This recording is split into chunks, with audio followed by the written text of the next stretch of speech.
Hello there and welcome to Life Beyond Seen, where the strangest chapters of natural history have a way of finding you just when the world has gone quiet enough to listen. Imagine, if you can, a sea with no name. Not because it was nameless to the creatures living in it, but because no human mind had yet arrived to name anything at all. This is a sea from a time so far back that the very concept of a coastline would look wrong to us. The continents arranged into shapes we would not recognise, the sky a different shade of blue, the chemistry of the water subtly but meaningfully different from anything alive today. The year, if we can even call it that, is somewhere around 325 million years ago. The period is what geologists call the Carboniferous, a stretch of time named for the enormous coal deposits it eventually left behind, coal that still powers parts of the world today, though almost no one thinks about where it actually came from when they flip a light switch. The sea we are imagining is warm. Genuinely warm, not tropical vacation warm, but warm in the way that a greenhouse is warm, thick and close and full of moisture. The water is shallow in many places, spread across vast epicontinental seas that covered enormous portions of what would one day become North America and Europe. There is no coral reef as we would recognise it. The great reef-building corals that define the modern ocean had not yet developed into the dominant architects they would later become. Instead, the seafloor is carpeted with crinoids, which are sometimes called sea lilies even though they are animals, not plants. Their feathery arms extended upward into the current, filtering whatever the water carries past them. There are brachiopods, shelled creatures that look superficially like clams, but are built on an entirely different biological plan. There are ammonites and early cephalopods drifting through the middle water, moving with the slow, deliberate grace of animals that have not yet learned to be afraid of anything in particular, or perhaps have learned to be afraid of everything. The light that filters down through this water is greenish and diffuse, not dark, but not clear either. The kind of a light that makes the world feel slightly muffled, slightly soft at the edges. It is a world that would feel deeply alien to us if we could visit it, and yet it is also unmistakably Earth, unmistakably ocean, recognisable in its basic rhythms even if nothing specific about it matches what we know. And through this water, things are swimming. Many things. Some of them we would recognise loosely as fish, others we would struggle to classify at a glance. The Carboniferous Ocean was not a simplified, primitive world, waiting to become more complex. It was already enormously complex, already layered with predator and prey relationships that had been developing for hundreds of millions of years. Life had been in the ocean for a very long time by this point. Long enough that some of the animals swimming through this warm, murky water were already ancient by the standards of their own era. Sharks, in particular, had been swimming in Earth's oceans for at least 450 million years by the time the Carboniferous arrived. That number is worth sitting with for a moment. 450 million years. Trees, as a biological form, had only appeared on land around 380 million years ago, which means that sharks were already tens of millions of years old before the first tree ever grew. By the Carboniferous, sharks were not newcomers experimenting with a new body plan.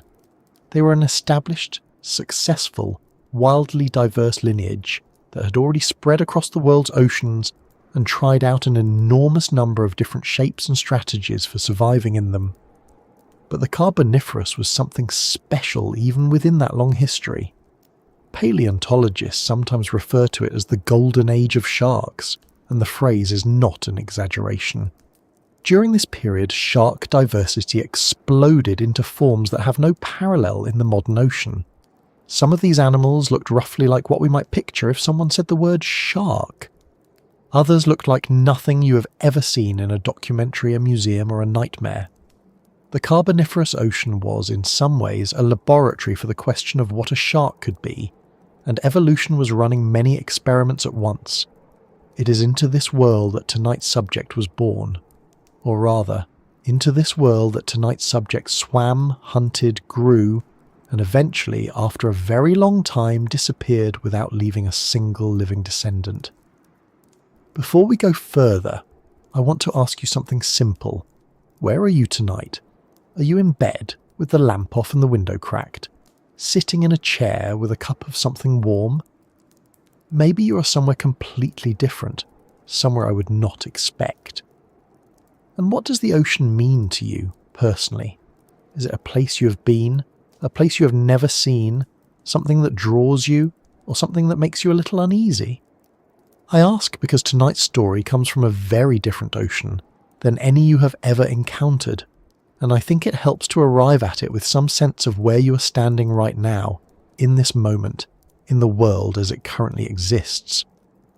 If you enjoy spending your evenings with stories like this one, I want to gently remind you that subscribing to Life Beyond Seen and leaving a like on this video genuinely helps more people find their way here. It takes about 2 seconds, and it means a great deal. If this is your first time visiting, welcome. There is a lot more where this came from.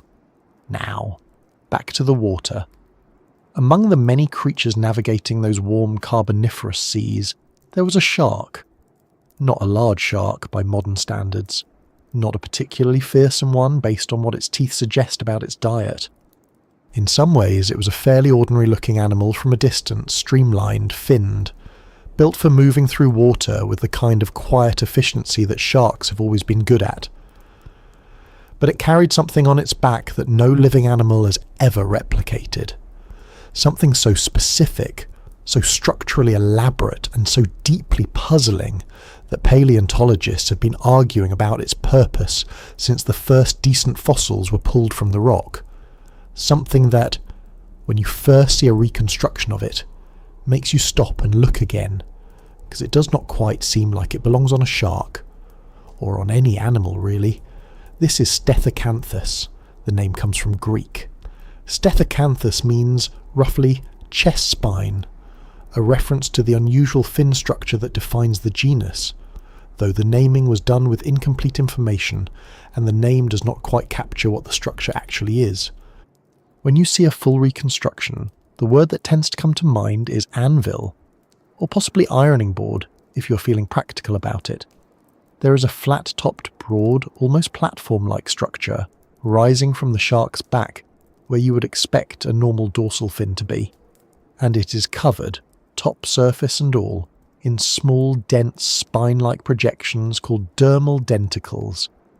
And then, as if that were not enough, the top of the shark's head carries a matching patch of the same structures, so that from certain angles the animal appears to have 2 rough, bristling surfaces facing each other, one on its back and one on its skull, like 2 halves of something that was never quite closed. It is an arrangement that has no clear equivalent anywhere in the animal kingdom, living or extinct. And the honest answer, after more than a century of study, is that we are still not entirely certain what it was for. That uncertainty is not a failure of science.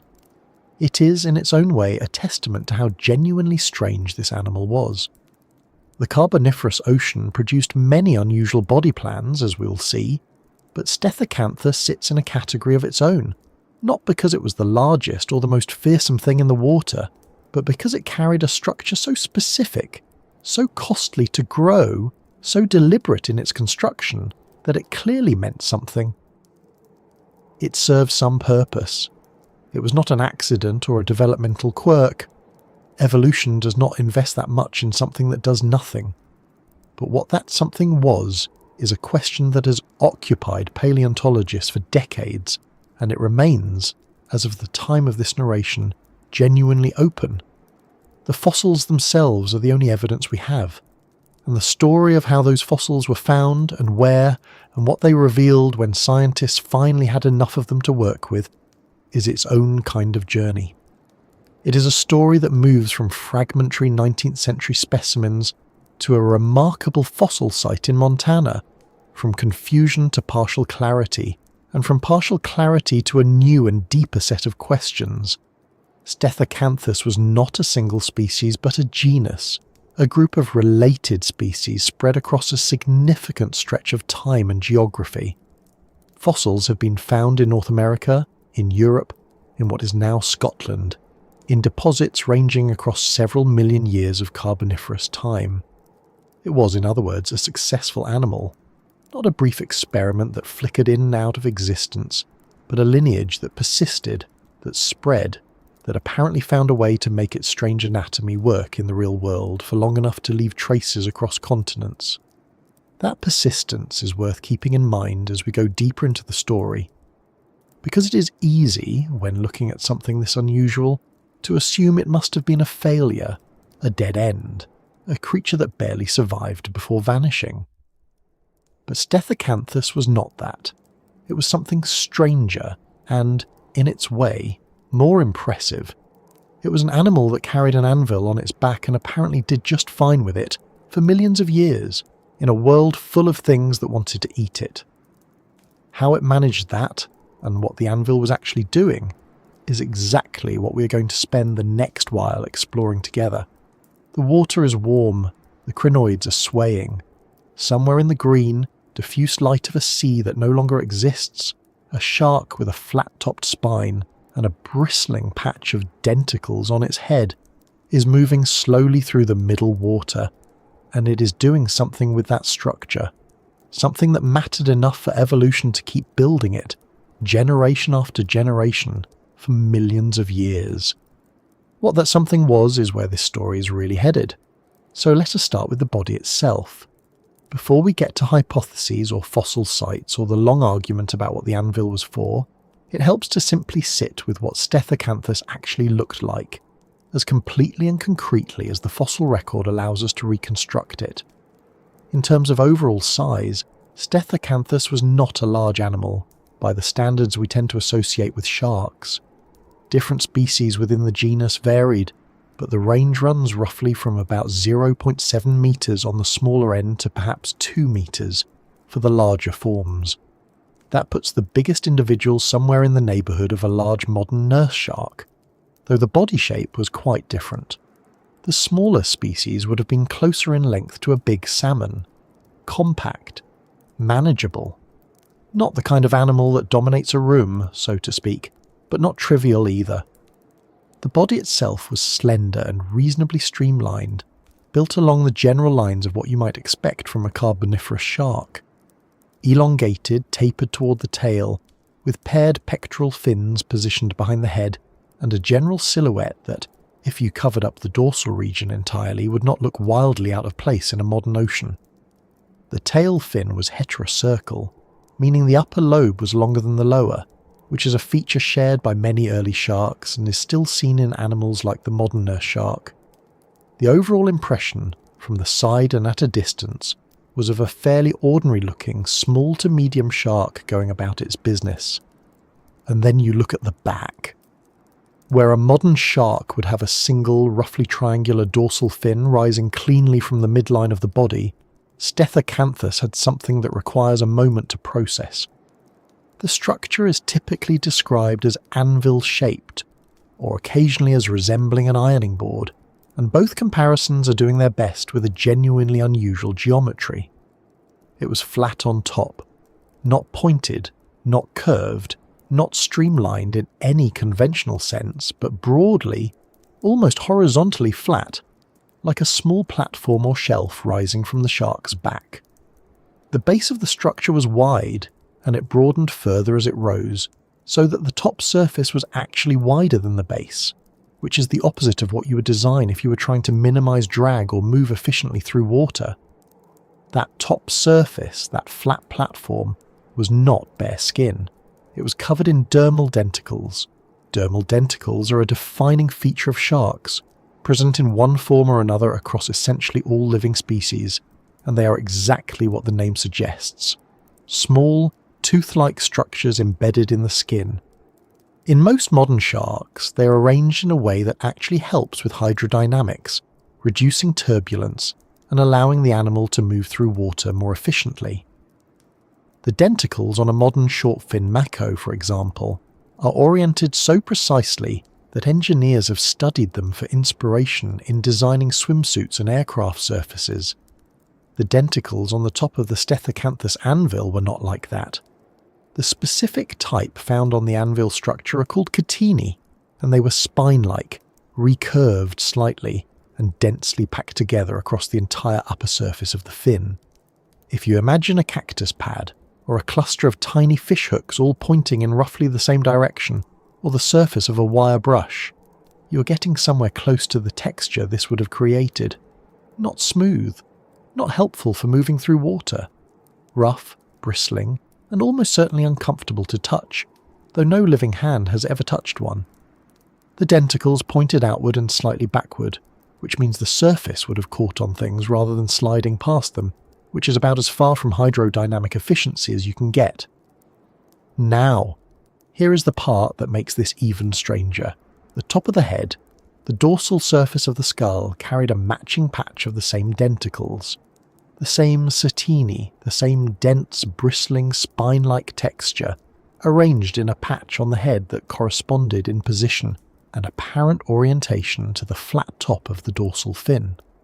So when you view the animal from the front, or from slightly above and in front, you see two rough surfaces facing each other, one on the back, one on the head, separated by the length of the shark's body between them, but clearly related, clearly part of the same structural system, clearly not coincidental. This is the detail that tends to stop people.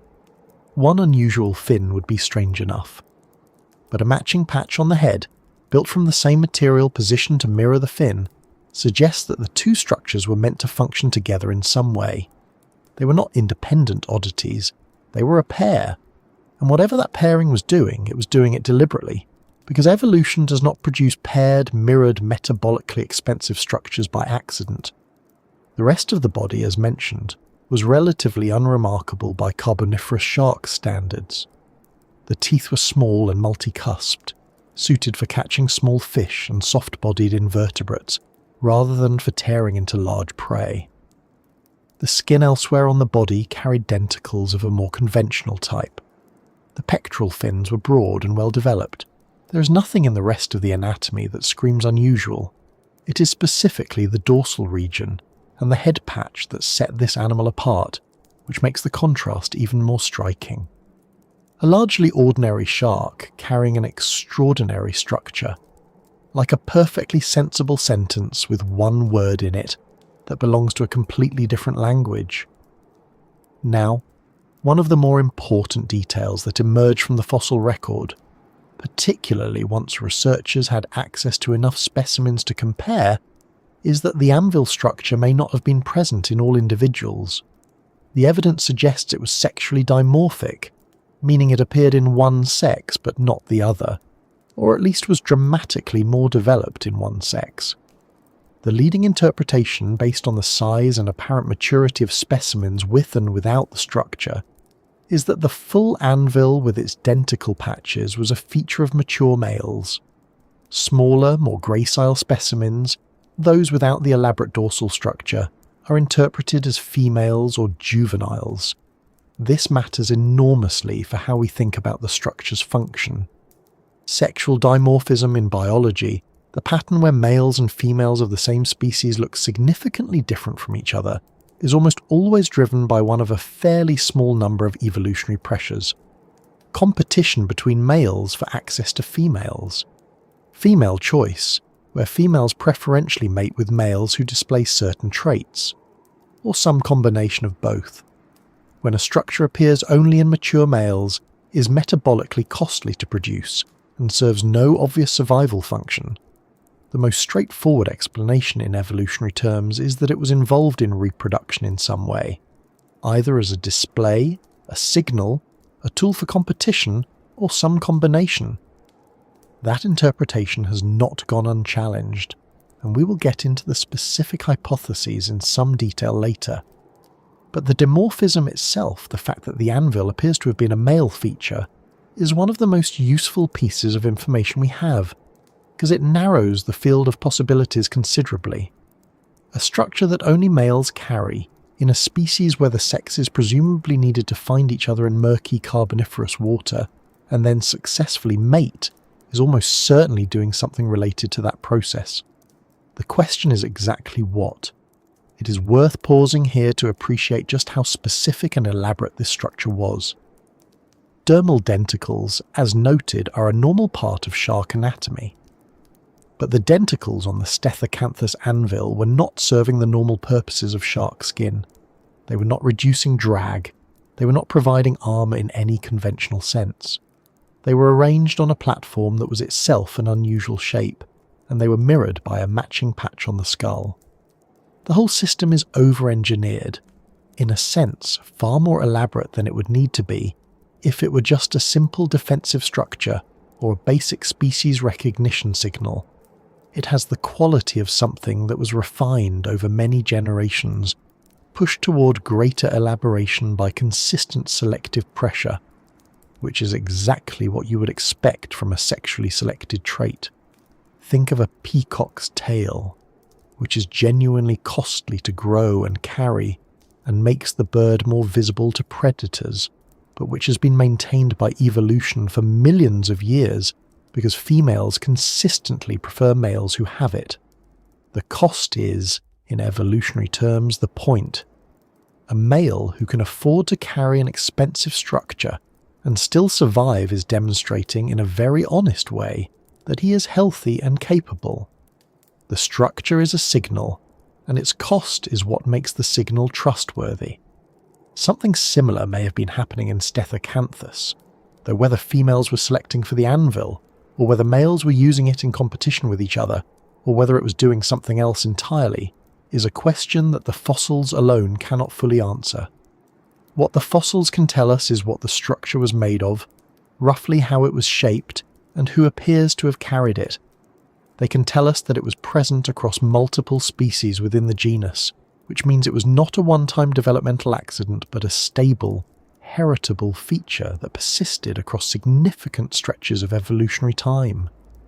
They can tell us that it was paired with a matching head patch in a way that seems too deliberate to be coincidental, and they can tell us that the denticles covering it were of a type that would have created a rough, spiny, distinctly tactile surface rather than a smooth or streamlined one.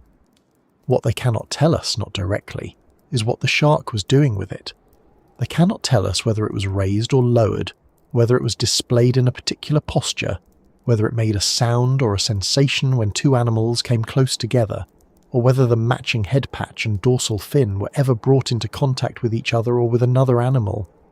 Soft tissue, behaviour, the actual lived experience of being a Stethacanthus in a Carboniferous sea, none of that survives in stone. We have the structure. We do not have the story of what it was doing. That gap between the structure and the story is where most of the scientific debate lives, and it is a genuinely honest gap. Researchers who have studied Stethacanthus are not being evasive when they describe the function as uncertain. They are being accurate. The evidence supports certain hypotheses more than others, and we will work through those carefully. But the physical description alone, the flat-topped fin, the bristling denticles, the matching head patch, the apparent restriction to mature males, is enough to make clear that whatever this structure was doing, it was doing something specific, something that mattered enough to be maintained across millions of years and multiple species, something that the Carboniferous ocean, in its warm and murky complexity, selected for again and again. There is something quietly remarkable about that. An animal we have never seen alive, that no human eye has ever observed in motion, that left only compressed impressions in limestone, and yet the structure it carried is detailed enough, specific enough, that we can say with confidence, this was not random, this was not noise. Whatever Stethacanthus was, it was doing something with that anvil, and the fact that we cannot yet say exactly what it was doing is not a reason to stop asking. It is, if anything, a reason to look more carefully at the fossils themselves, and at the people who spent their careers pulling them from the rock. Because before we can understand what Stethacanthus was doing with its strange anatomy, we need to understand how we came to know about the animal at all. And that story begins in the 19th century with a scientist who had a remarkable talent for finding things in fragmentary evidence, even when the evidence was, by any honest measure, not quite enough to work with. The man who first named Stethacanthus was not, by any measure, a quiet or careful person. Edward Drinker Cope was one of the most prolific and combative scientists of the 19th century, a paleontologist who described hundreds of new species during his career, and who spent a significant portion of his professional life in a bitter, exhausting rivalry with another paleontologist named Othniel Charles Marsh. Their competition, which historians now call the Bone Wars, produced an enormous amount of genuine scientific work and an equally enormous amount of hasty, poorly documented description, as both men rushed to name new species before the other could. Cope was brilliant, genuinely so, but he worked fast, and working fast in paleontology often means working with incomplete material. In 1875, Cope published a description of fragmentary shark remains and assigned them to a new genus. The name he chose was Stethacanthus, from the Greek words for chest and spine, a reference to the unusual fin structure that was visible even in the incomplete material he had to work with. It is a reasonable name, if slightly anatomically imprecise, since the structure sits on the dorsal surface rather than the chest in any strict sense. But the naming was the easy part. Understanding what the animal actually looked like, what the full extent of the structure was, and how it related to the rest of the body, that was a problem that the fragmentary Victorian-era fossils could not resolve. For decades after Cope's initial description, Stethacanthus remained a puzzle with most of its pieces missing. Researchers knew something unusual was there. They could see the base of the fin structure, the general outline of a shark, some fragments of tooth material. But the complete picture was not available. The animal existed in the literature as a name attached to a question mark, which is not an uncommon situation in paleontology, but is a particularly frustrating one when the structure you're trying to understand is as elaborate and specific as an anvil-shaped fin covered in denticles. The situation began to change in the second half of the 20th century, and the reason it changed was a place in central Montana that most people have never heard of. Bear Gulch is not a dramatic landscape. It sits in the central part of Montana, in an area of dry rolling hills and scrubland, the kind of terrain that looks, in summer, like it has been baking quietly for a very long time. There is no ocean anywhere near it. There is no hint standing there of anything aquatic. The ground is pale and rocky, sagebrush grows in the gaps between stones, and the sky tends toward a wide, uncomplicated blue. It does not look like the floor of a tropical sea, but roughly 318 million years ago, that is exactly what it was. The rocks at Bear Gulch belong to a geological unit called the Heath Formation, and within the Heath Formation is a layer of limestone that paleontologists refer to as a Lagerstätte, a German word that translates roughly as storage place, but which in geological usage means something more specific, a site where fossils are preserved with exceptional quality, often including soft tissues, fine details of anatomy, and sometimes even traces of behaviour. Lagerstätten are rare. Most fossil sites preserve only hard parts, bones and teeth and shells, because soft tissue decays quickly and rarely survives the fossilization process. But occasionally the conditions are right. The sediment is fine-grained. The water is low in oxygen, which slows bacterial decay. The burial is rapid, and the result is fossils that preserve things you would not normally expect to see. Bear Gulch was that kind of place. The ancient environment it preserves appears to have been a shallow, semi-enclosed tropical lagoon, warm and relatively calm, with low oxygen bottom water that created excellent conditions for preservation. Animals that died and sank to the bottom were buried in fine carbonate mud before they had a chance to decompose fully. Over millions of years, that mud turned to limestone, and the animals within it turned to some of the most detailed fish fossils ever found. Muscle impressions survive in some specimens. Gut contents have been identified in others.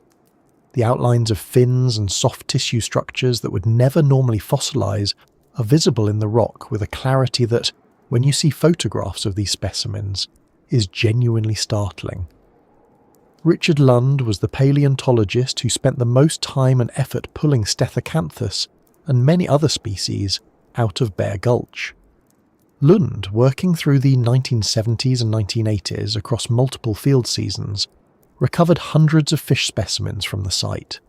He was meticulous and patient in a way that the site required, because the fossils at Bear Gulch are often found in slabs of limestone that need to be carefully split and prepared before the animal within becomes visible. You cannot rush that process. You work with small tools, sometimes dental picks, sometimes brushes, sometimes fine needles, and you remove the rock a tiny amount at a time, watching for the change in colour or texture that tells you are approaching bone or soft tissue. It is slow, careful work, and Lund did it repeatedly over many years.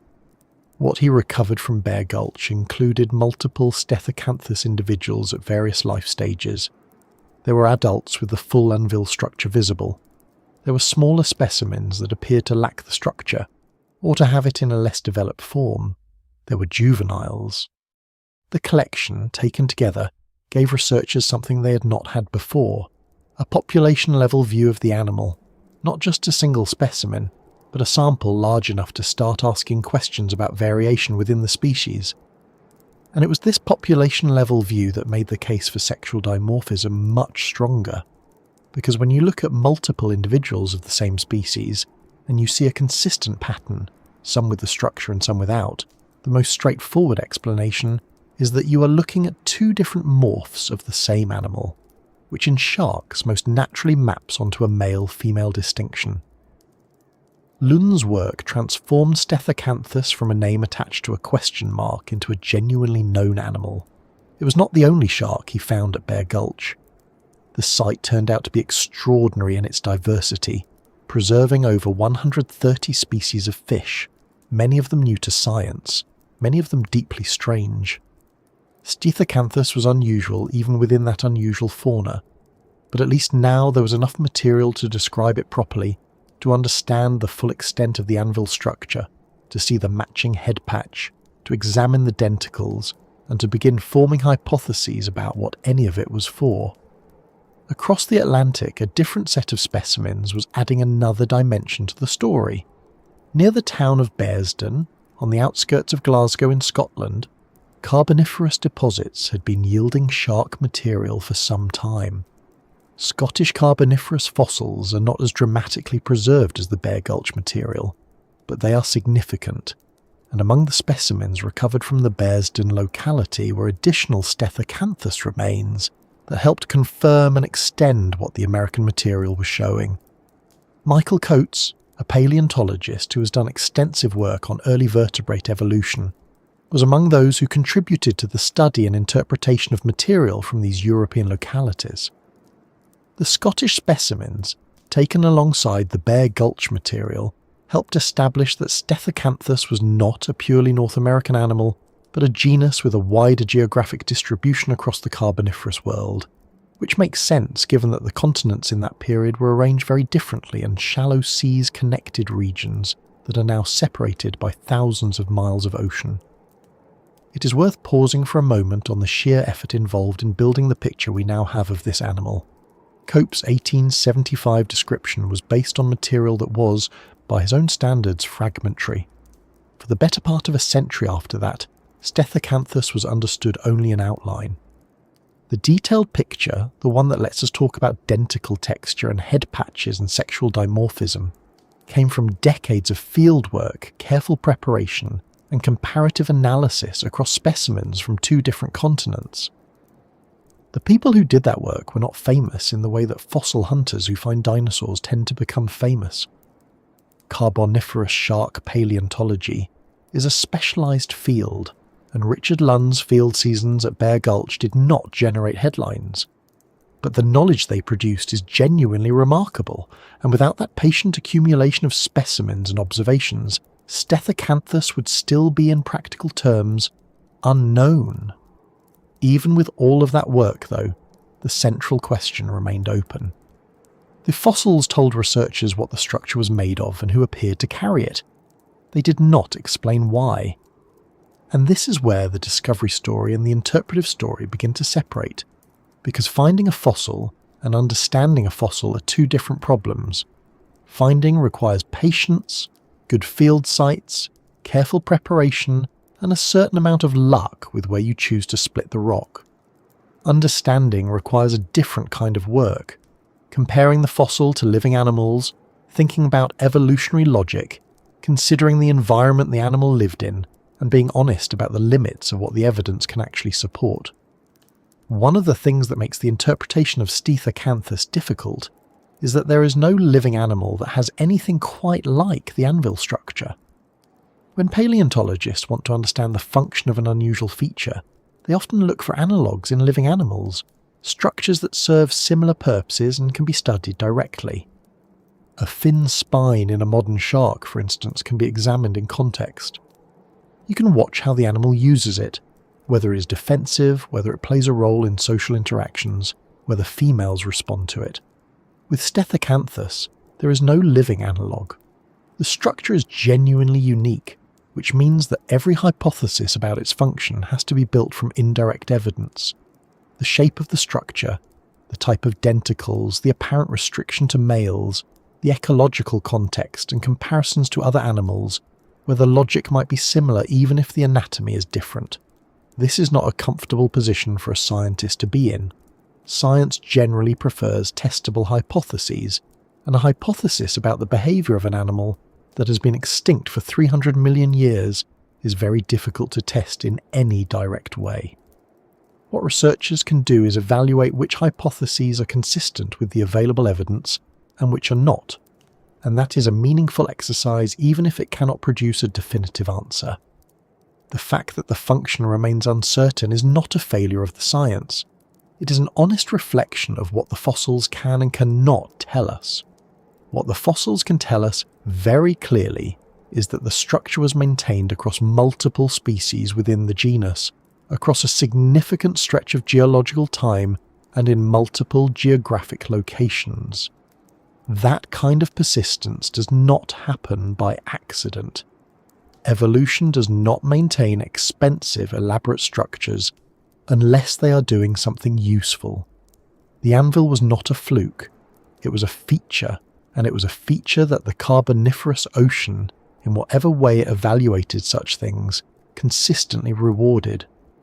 Understanding what that reward was requires thinking carefully about the hypotheses that researchers have proposed, which means thinking about what Stethacanthus might have been doing in the water, who it was interacting with, and what the selective pressures of its particular world might have looked like.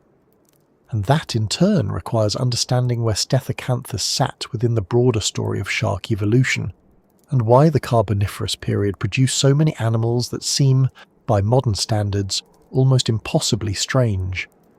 To understand Stethacanthus properly, you have to pull back quite a long way, not just to the Carboniferous, but further, much further. Because sharks as a group are genuinely, almost incomprehensibly old, and that age matters for understanding why the Carboniferous produced the diversity it did. The earliest evidence for sharks in the fossil record goes back at least 450 million years to the Ordovician period. These early traces are mostly scales and teeth, small fragments of mineralized tissue, because cartilage does not preserve the way bone does, and sharks have always been cartilaginous animals. But the fragments are there, scattered across rock formations on multiple continents, and they tell us that something shark-like was already swimming in the world's oceans before the Silurian, before the Devonian, before the first forests appeared on land, before trees existed at all. To put that in perspective, sharks are older than trees by a meaningful margin. Trees as we understand them, with wood and root systems and the capacity to form forests, appear in the fossil record around 385 million years ago. Sharks, in some form, were already 65 million years into their story by that point. This is the kind of fact that sounds like an exaggeration but is simply accurate, and it tends to reframe how you think about these animals. They are not just survivors. They are something closer to a foundational feature of complex ocean life. By the time the Carboniferous period began, roughly 359 million years ago, sharks had already passed through the Ordovician, the Silurian, and the Devonian. They had survived the late Devonian extinction event, which was one of the more severe extinction pulses in Earth's history, and wiped out a substantial portion of marine life. They came through it, diversified again, and entered the Carboniferous as a lineage with deep roots and a demonstrated capacity for adaptation. What happened next, across the roughly 60 million years of the Carboniferous, was something that paleontologists sometimes describe as a golden age. That phrase gets used fairly loosely in natural history, but in this case it is reasonably apt. The Carboniferous was a period of extraordinary shark diversity, and the range of body plans that appeared during this time is genuinely unlike anything that came before or after. Part of the reason for this has to do with ecology. The Devonian extinction had cleared out a significant portion of the competition. Large armoured fish called placoderms, which had dominated many marine ecosystems during the Devonian, were essentially gone by the beginning of the Carboniferous. That left a great deal of ecological space, and when ecological space opens up, evolution tends to fill it rapidly and experimentally. Different lineages try different approaches. Some work well and persist. Others work for a while and then disappear when conditions change. Many never really get established at all. The Carboniferous was, in this sense, a period of evolutionary exploration, and sharks were one of the groups doing the exploring most enthusiastically. The result was a collection of animals that, if you encountered them today without any context, you might not immediately recognise as sharks at all. Helicoprion is perhaps the most famous example. This was a shark, or a shark relative, that carried a tightly coiled spiral of teeth in its lower jaw, a structure that looks so improbable that when the first fossils were found in the late 1800s, scientists spent decades arguing about where in the body the spiral even belonged. Some thought it was a dorsal fin ornament, others placed it at the tip of the snout. It took more than a century of analysis, including CT scanning of specimens preserved in 3 dimensions, to establish that the tooth whorl sat in the lower jaw and functioned something like a circular saw, processing soft-bodied prey. The spiral was not shed as individual teeth wore out. Instead, new teeth formed at the centre and pushed the older ones outward, creating the coil.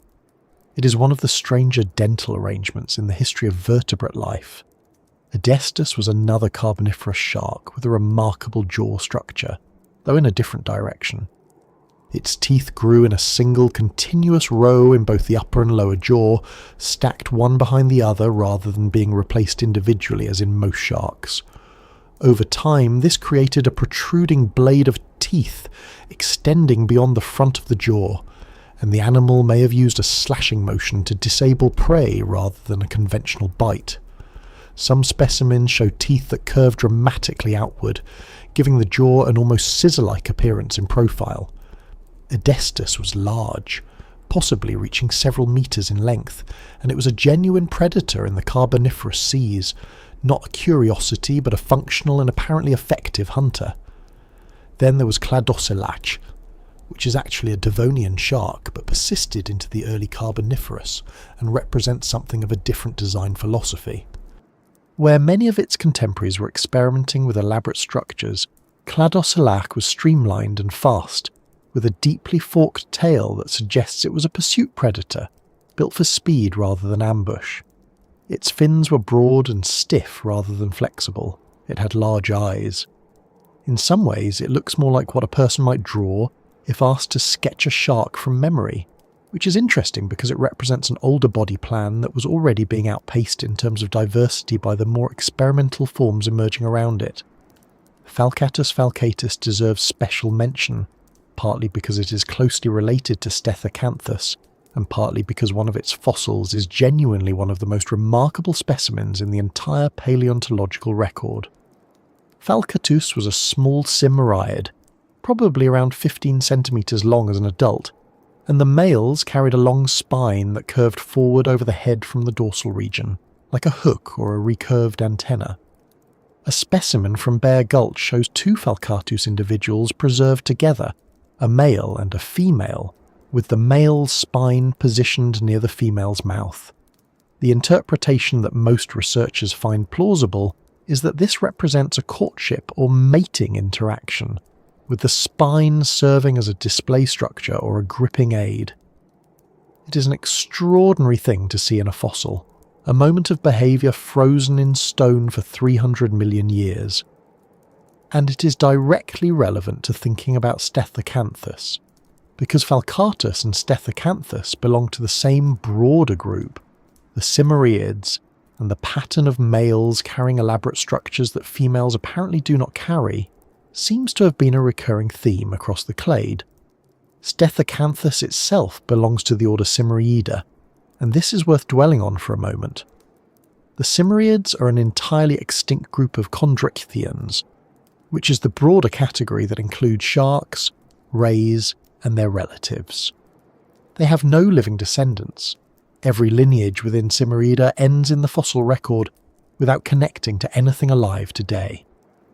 This is not unusual in the history of life, but it does mean that understanding Cimmeraids requires working entirely from fossil material with no living animal to compare them to directly. The group appears to have been moderately diverse during the Carboniferous, with multiple genera showing variations on the theme of elaborate male structures, and then disappears from the record by the early Permian. Whatever combination of traits defined a Cimmeraid, it did not carry forward into the post-Carboniferous world. Modern sharks, the ones we know from living oceans, represent a much narrower slice of the diversity that once existed. The great white, the hammerhead, the whale shark, the bull shark, the hundreds of species currently swimming in the world's oceans, all of these belong to lineages that have their roots in the Mesozoic and later, and they do not include anything like the Cimmeraids. The sharks we see today are not the ancient survivors of an unchanged lineage. They are the descendants of a subset of Mesozoic sharks that diversified after many of the Paleozoic forms had already disappeared. The popular image of sharks as living fossils, unchanged for hundreds of millions of years, is a significant oversimplification. The basic cartilaginous body plan is ancient, yes, but the specific animals we call sharks today are the products of their own long evolutionary histories, shaped by the Mesozoic and Cenozoic in ways that have nothing to do with the Carboniferous forms. This matters for understanding Stethacanthus because it helps clarify what kind of animal we are actually dealing with. Stethacanthus was not a primitive version of a modern shark. It was not a prototype or a rough draft. It was a fully developed, ecologically functional animal that belonged to a lineage with its own evolutionary logic, its own adaptations, its own internal diversity. The Anvil structure was not a failed experiment on the way to becoming a modern shark. It was a successful feature of a successful animal in a world that no longer exists. Framing it as primitive or as a failed attempt at something misses the point. Stethacanthus was exactly what it was, and for millions of years that was enough. The Carboniferous ocean that Stethacanthus inhabited was, in a meaningful sense, a different world with different rules. Sea levels were high, shallow epicontinental seas covered enormous areas of what is now dry land, and the ecological communities in those seas were structured around animals and relationships that have no modern equivalents. There were no bony fish dominating the water column the way teleosts do today. There were no marine mammals. The predator-prey dynamics, the competitive pressures, the social structures, if any, existed. All of these were built from a different set of components. What worked in that world was not necessarily what would work in ours, and what seems strange to us now may have been entirely ordinary in context, or at least ordinary enough to persist. One of the things that the diversity of Carboniferous sharks illustrates is how much evolutionary possibility exists within a basic body plan.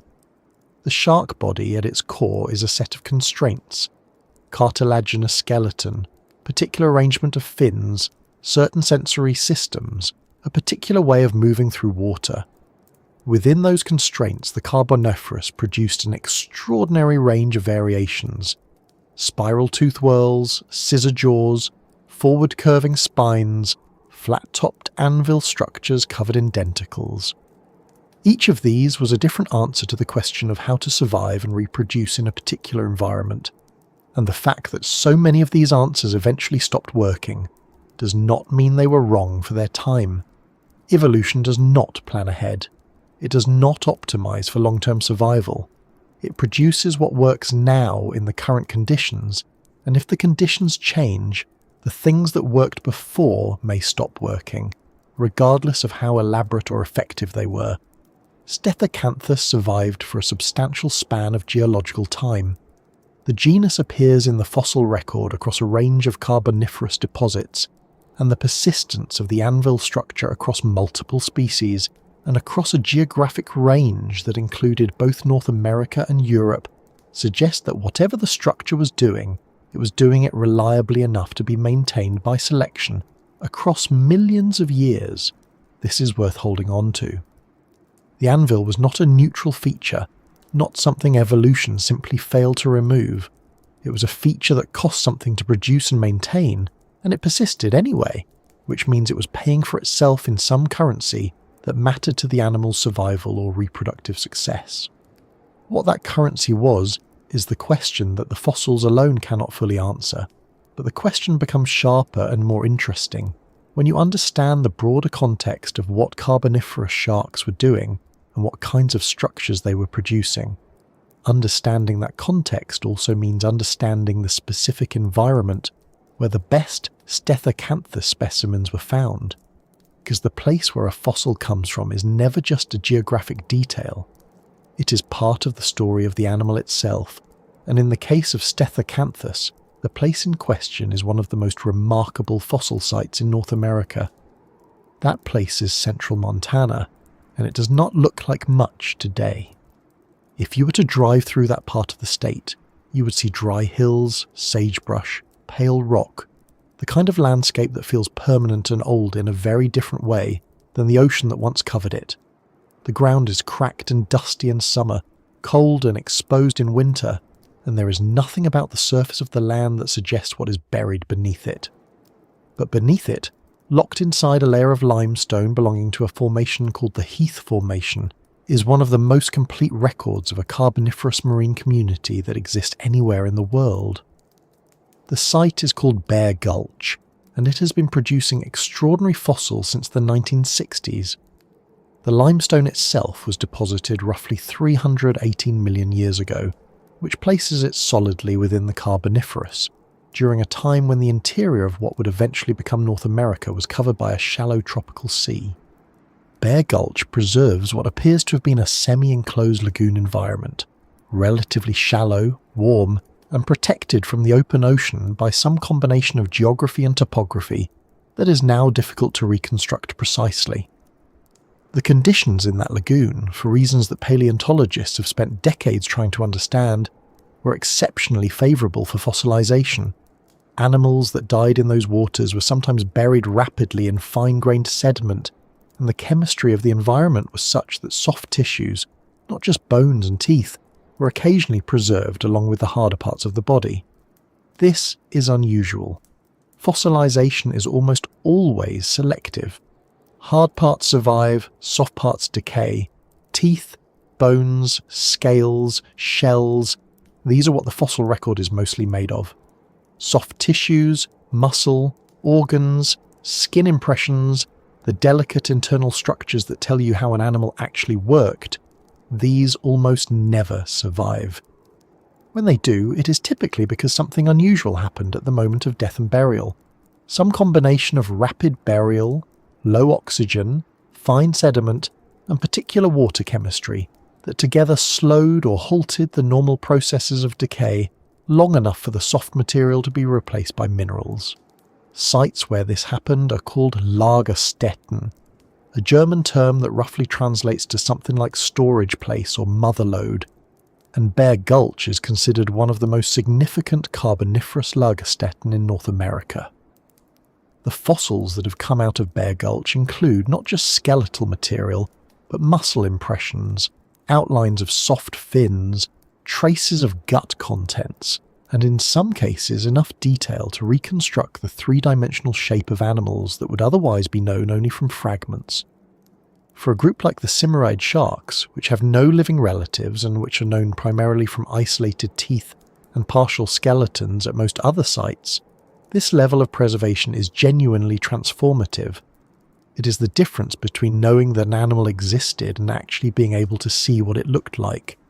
The scientist most associated with the systematic excavation of Bear Gulch is Richard Lund, a paleontologist who began working the site in the early 1970s and returned for multiple field seasons over the following decades. Lund's work at Bear Gulch was methodical and extensive. He and his colleagues recovered hundreds of fish specimens from the limestone, cataloguing and describing a fauna that turned out to be far richer than anyone had initially anticipated. The Bear Gulch assemblage now includes over 130 species of fish, and many of them are known from no other site in the world.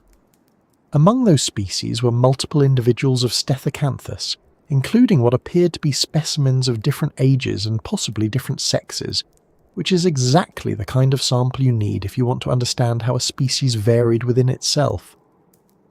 Finding multiple individuals of the same species at a single site is not always guaranteed in paleontology. Fossil sites often produce isolated specimens, single animals preserved by unusual circumstances, without the context of a population. Bear Gulch, because of the nature of the lagoon environment and the conditions that favoured fossilization there, produced something closer to a snapshot of a community. A moment in time when many different animals were living in the same place and some of them ended up preserved together. For Stethacanthus specifically, this meant that Lund could examine variation across individuals, compare the presence or absence of the Anvil structure across specimens of different sizes and apparent developmental stages, and begin to build a picture of what the species actually looked like across its life cycle, rather than just at a single point. The physical experience of excavating Bear Gulch is worth thinking about for a moment, because there is something quietly strange about the contrast between the site as it exists now and the environment it preserves. The limestone is grey and dense, and it splits along bedding planes in a way that sometimes reveals fossils lying flat within the rock, oriented as they were when the sediment settled around them. The surrounding landscape is dry and open, the kind of place where the wind moves through the sagebrush with a low, steady sound, and the light in the afternoon is hard and flat. There is no water nearby that resembles the shallow tropical lagoon that once existed there. The warmth that the Carboniferous sea would have had, the murky green light filtering down through shallow water, the movement of crinoids and fish in the current, all of that is completely absent from the present landscape. What remains is the rock, and inside the rock, the record. Lund's excavations produced Stethacanthus specimens that were complete enough to finally resolve some of the long-standing confusion about the animal's anatomy. Earlier descriptions, going back to Edward Drinker Cope in the 19th century, and continuing through the early 20th, had been based on fragmentary material that made it difficult to reconstruct the full shape of the dorsal structure. The Bear Gulch specimens showed the anvil clearly. The flat-topped fin, the denticle patches on both the fin surface and the top of the head, the overall proportions of the body, they also showed variation. Some specimens had the full anvil structure, others, smaller and more gracile, did not. This variation became one of the central pieces of evidence for the hypothesis that the anvil was a sexually dimorphic feature, present in mature males but absent or reduced in females and juveniles. The lagoon environment that Bear Gulch preserves also has ecological implications for understanding Stethacanthus. A semi-enclosed shallow lagoon is a particular kind of habitat. It is not the open ocean. It is not a deep water environment. It is a place with its own internal dynamics, its own food web, its own set of pressures and opportunities. Some paleontologists have suggested that the Bear Gulch Lagoon may have functioned as a nursery habitat, a place where juvenile fish, including juvenile sharks, were relatively protected from the larger predators that would have patrolled the open sea. If that interpretation is correct, then the concentration of Stethacanthus specimens at Bear Gulch may reflect not just favourable preservation conditions, but actual behaviour, a tendency for these animals to use shallow enclosed waters for part of their life cycle. This kind of ecological inference is always tentative. The fossil record does not record behaviour directly. What it records are the physical remains of animals, and the interpretation of those remains as evidence of behaviour requires a chain of reasoning that can be contested. but the pattern is suggestive, and it fits with what we know about how modern sharks use different habitats at different life stages. Many living shark species use shallow coastal areas as nursery grounds, where juveniles are relatively safe from larger predators, before moving into deeper or more open water as they mature. If Simurids had a similar life history pattern, it would help explain why a site like Bear Gulch, a shallow lagoon environment, would contain specimens of multiple ages. The richness of the Bear Gulch fauna overall is also worth pausing on, because it gives some sense of the ecological context in which Stethacanthus lived. Over 130 species of fish in a single deposit is an extraordinary number. The community preserved at Bear Gulch included not just multiple species of sharks and shark relatives, but also various early ray-finned fish, coelacanths, and other groups that are now either extinct or represented by only a handful of living species. It was a dense, diverse, and by the standards of any era, ecologically complex community. Stethacanthus was one animal among many in that community, not the largest, not necessarily the most numerous, but distinctive enough in its anatomy to stand out even within a fauna full of unusual forms. The soft tissue preservation at Bear Gulch has also allowed paleontologists to examine details that would otherwise be completely inaccessible. In some specimens, the impressions of muscle blocks are visible in the rock, giving a sense of the animal's musculature. In others, the outlines of fins that would not normally fossilize have been preserved as thin films of carbonized material. Gut contents have been identified in a few specimens, providing direct evidence of diet. For Stethacanthus specifically, the preservation of the denticle patches on the dorsal structure and the head has been particularly valuable because it allows researchers to examine not just the gross shape of the anvil, but the fine texture of its surface, the density and orientation of the individual denticles, and the way they were arranged relative to each other. This level of detail matters because it is the texture of the surface, more than the overall shape of the structure, that most directly informs hypotheses about function. What the Bear Gulch specimens have not resolved, despite their exceptional quality, is the fundamental question of what the anvil structure was actually for. The fossils show what the structure looked like in remarkable detail. They show that it was present in some individuals and absent in others. They show the precise texture of the denticle patches, but they cannot show the animal moving through the water, cannot record its behaviour, cannot tell us whether the structure was used in display, in combat, in mating, or in some combination of purposes that we have not yet thought of. The fossil record is always a record of form, not of function, and inferring function from form requires assumptions that can be challenged. This is not a failure of the fossils or of the science. It is simply the nature of what fossils are and what they can tell us. The Bear Gulch specimens have moved the understanding of Stethacanthus forward enormously compared to where it stood in the 19th century, when the animal was known only from scattered fragments.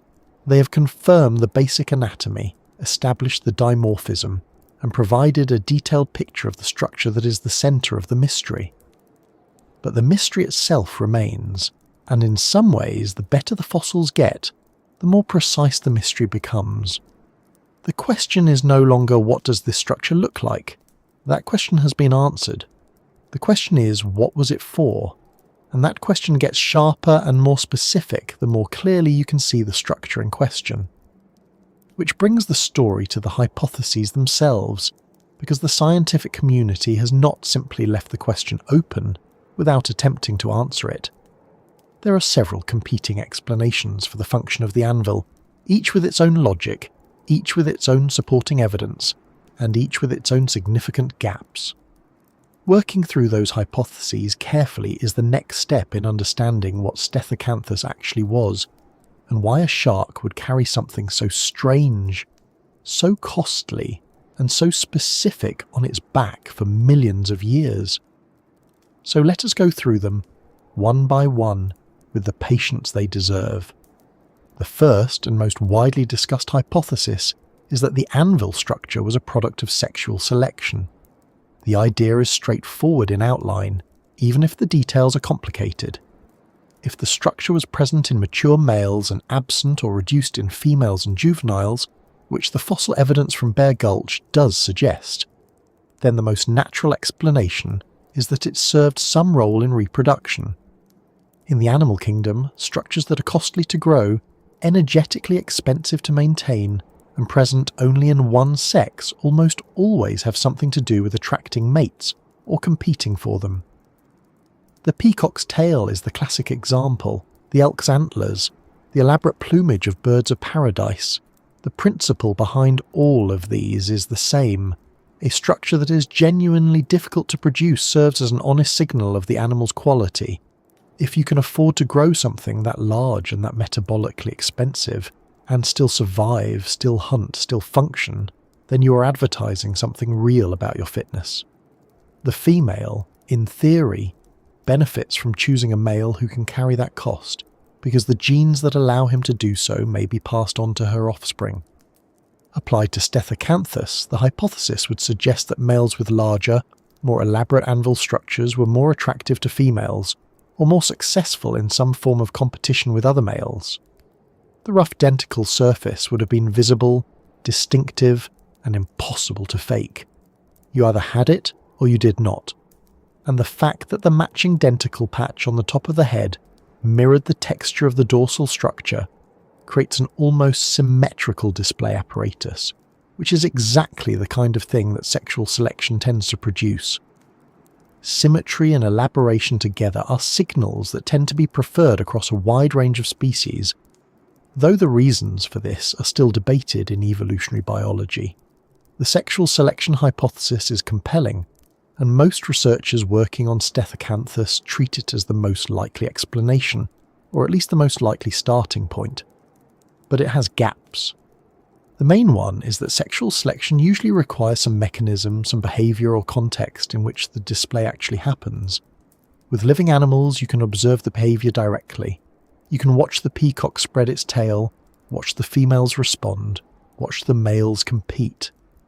With a fossil animal, you cannot observe any of that. You can infer that a structure was used in display, but you cannot confirm it.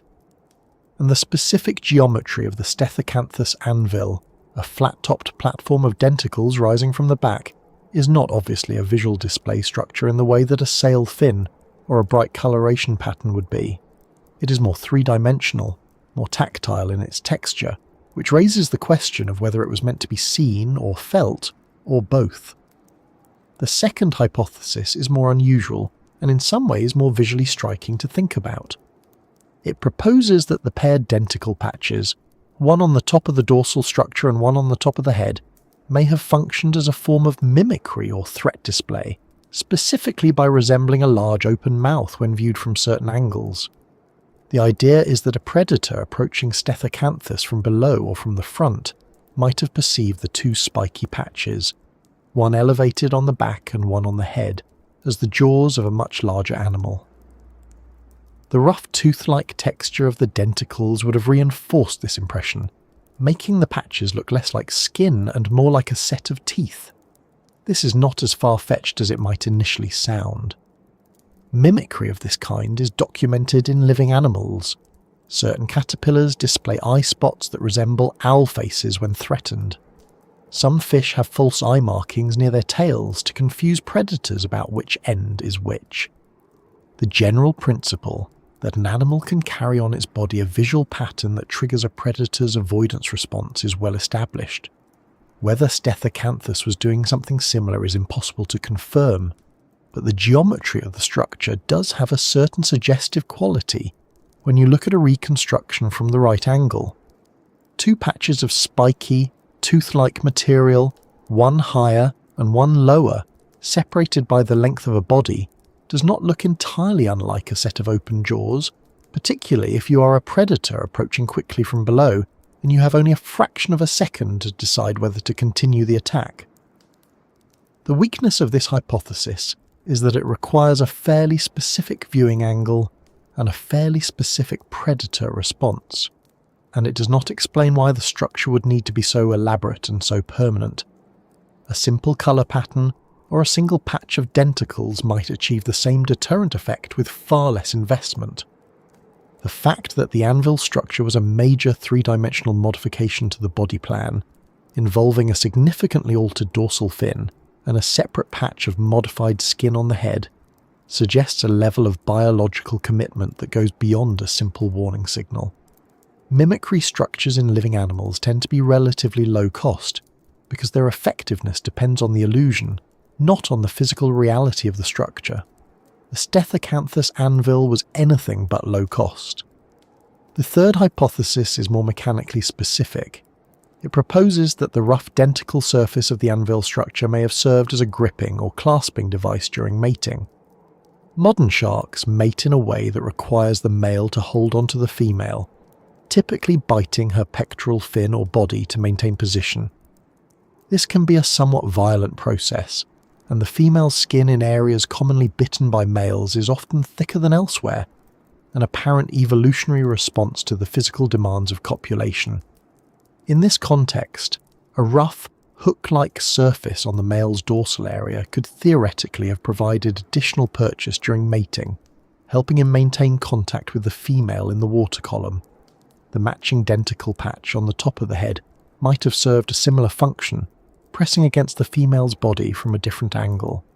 This hypothesis has a certain mechanical logic to it, but it is the hardest to support from the fossil evidence. The geometry of the structure does not obviously fit the mechanics of shark copulation as we understand them from living species. The anvil is on the dorsal surface, which is not typically the area involved in maintaining contact during mating in sharks.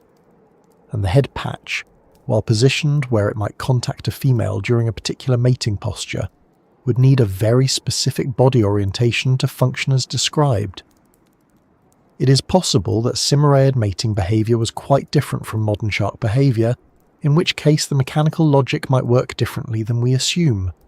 But without any direct evidence of mating posture or behaviour, this hypothesis remains speculative in a way that is difficult to move beyond. The fourth hypothesis is perhaps the quietest of the group, and in some ways the most pragmatic. It suggests that the anvil structure may have served primarily as a species recognition signal, a way for individual Stethacanthus to identify members of their own species in murky or visually complex water. The carboniferous lagoon environments that Stethacanthus inhabited were not clear tropical waters. They were likely turbid, full of suspended organic matter, and visually challenging in the way that shallow, productive marine environments tend to be.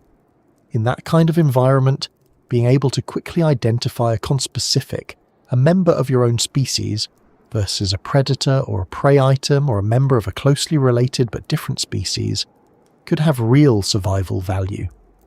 A distinctive, species-specific structure on the body provides an unambiguous visual or tactile cue that cuts through the noise of a busy environment. Species recognition is a real and documented function of many animal structures, including some that initially seem to be purely about sexual display. The two functions are not mutually exclusive.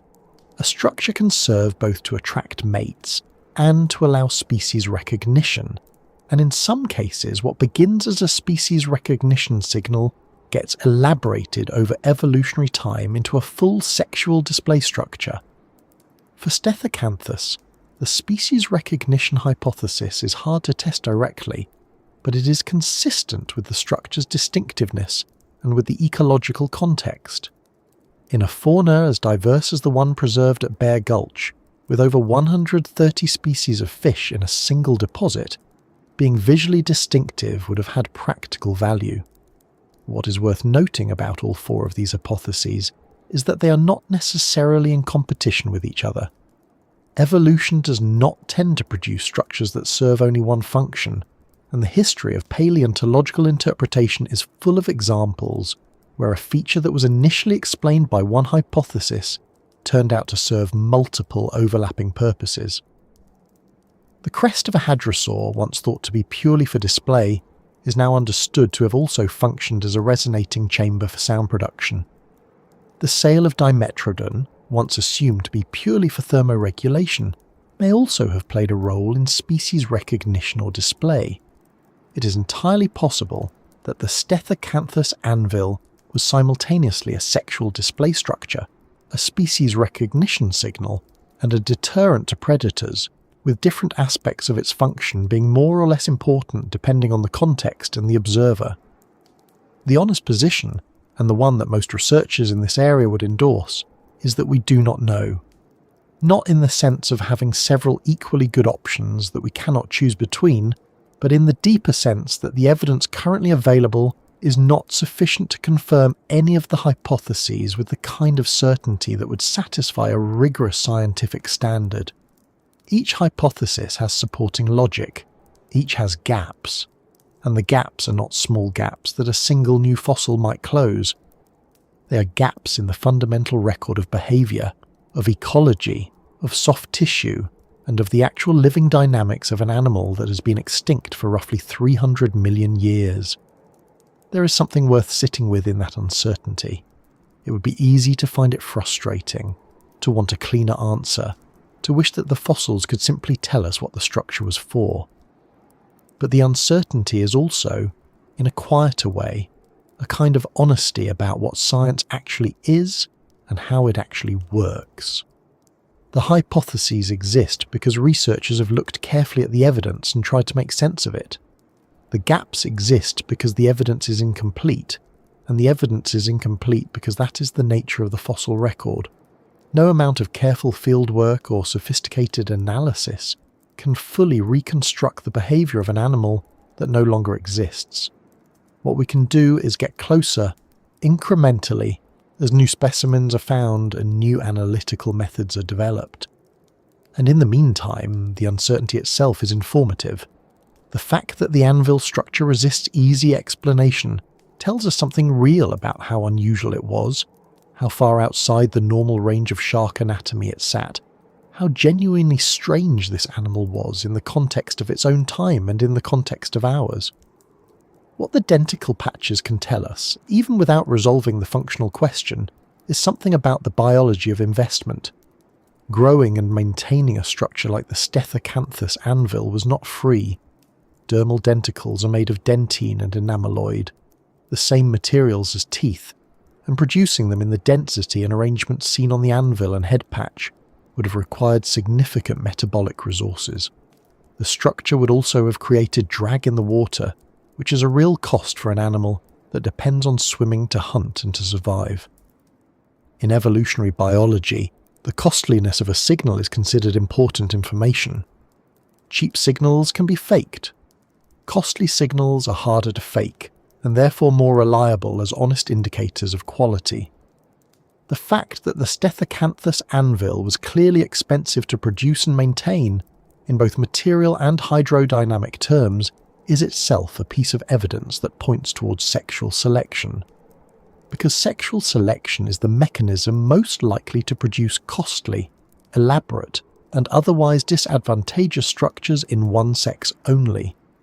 This is not a proof. It is a pattern of reasoning that converges on a hypothesis, not a direct confirmation of it. But it is the kind of reasoning that paleontologists have to work with, because direct confirmation is not available, and it does suggest that whatever the anvil structure was doing for Stethacanthus, it was doing something important enough to justify the cost. An animal that carried a drag-inducing, metabolically expensive structure for millions of years was getting something meaningful in return. The evolutionary logic is clear even when the specific function is not, which leads naturally to the question of the animals themselves, the individuals behind the fossils, and what the variation in the fossil record can tell us about how Stethacanthus actually lived and reproduced. Because the dimorphism between morphs, the presence of the anvil in some individuals and its absence in others, is not just a clue about function, it is a window into the biology of a species, into the differences between individuals, and into the social and reproductive dynamics of an animal that swam through carboniferous seas at a time when the world looked nothing like it does today. The fossils of Bear Gulch and the sites in Scotland preserve not just one Stethacanthus, but many, and looking at the variation among them opens up a different kind of question entirely. When you look at a collection of Stethacanthus fossils, Not just one or two specimens, but the broader range of material that has come out of sites like Bear Gulch over decades of careful excavation. One of the first things you notice is how different the individuals can look from one another. Some are larger, more robust, carrying the full Anvil structure with its dense, bristling crown of denticles. Others are smaller, more slender, and the elaborate dorsal structure is either absent or significantly reduced. For a long time, paleontologists working with this material had to decide what to make of that variation. Were these different species, different growth stages of the same species, or something else entirely? Richard Lund, whose fieldwork at Bear Gulch produced some of the most complete Stethacanthus material ever recovered, spent considerable time working through this question. What he and his colleagues eventually concluded, based on the proportions of the specimens, the structure of the teeth, and the overall body plan, was that the variation likely reflected biological differences within the same species, rather than differences between species. The smaller, more gracile individuals without the Anvil structure were interpreted as either juveniles that had not yet developed the feature, or as females for whom the structure simply never developed at all. The larger anvil-bearing specimens were interpreted as adult males. This interpretation, if correct, places Stethacanthus firmly in the category of sexually dimorphic animals, meaning animals where males and females of the same species look substantially different from one another. That is not an unusual thing in the animal kingdom. It happens in birds, in mammals, in insects, in fish. Modern sharks show sexual dimorphism too, though in most living species it is primarily a matter of size, with females tending to be larger than males in many species, likely because larger body size supports the demands of pregnancy and live birth. But size difference is a relatively modest kind of dimorphism. What Stethacanthus appears to show is something far more dramatic, an entire structural feature, a complex, metabolically expensive, physically conspicuous feature, present in one sex and absent in the other. That is a different order of difference entirely. To put it in perspective, imagine if only male sharks today had a completely different dorsal fin from females, not just slightly different in size or shape, but covered in spines and paired with a matching patch of spines on top of the head. That would be extraordinary. It would immediately raise questions about what the structure was doing, because structures that different, that costly, that specific to one sex almost always have a reason rooted in reproduction. The evolutionary logic is well established.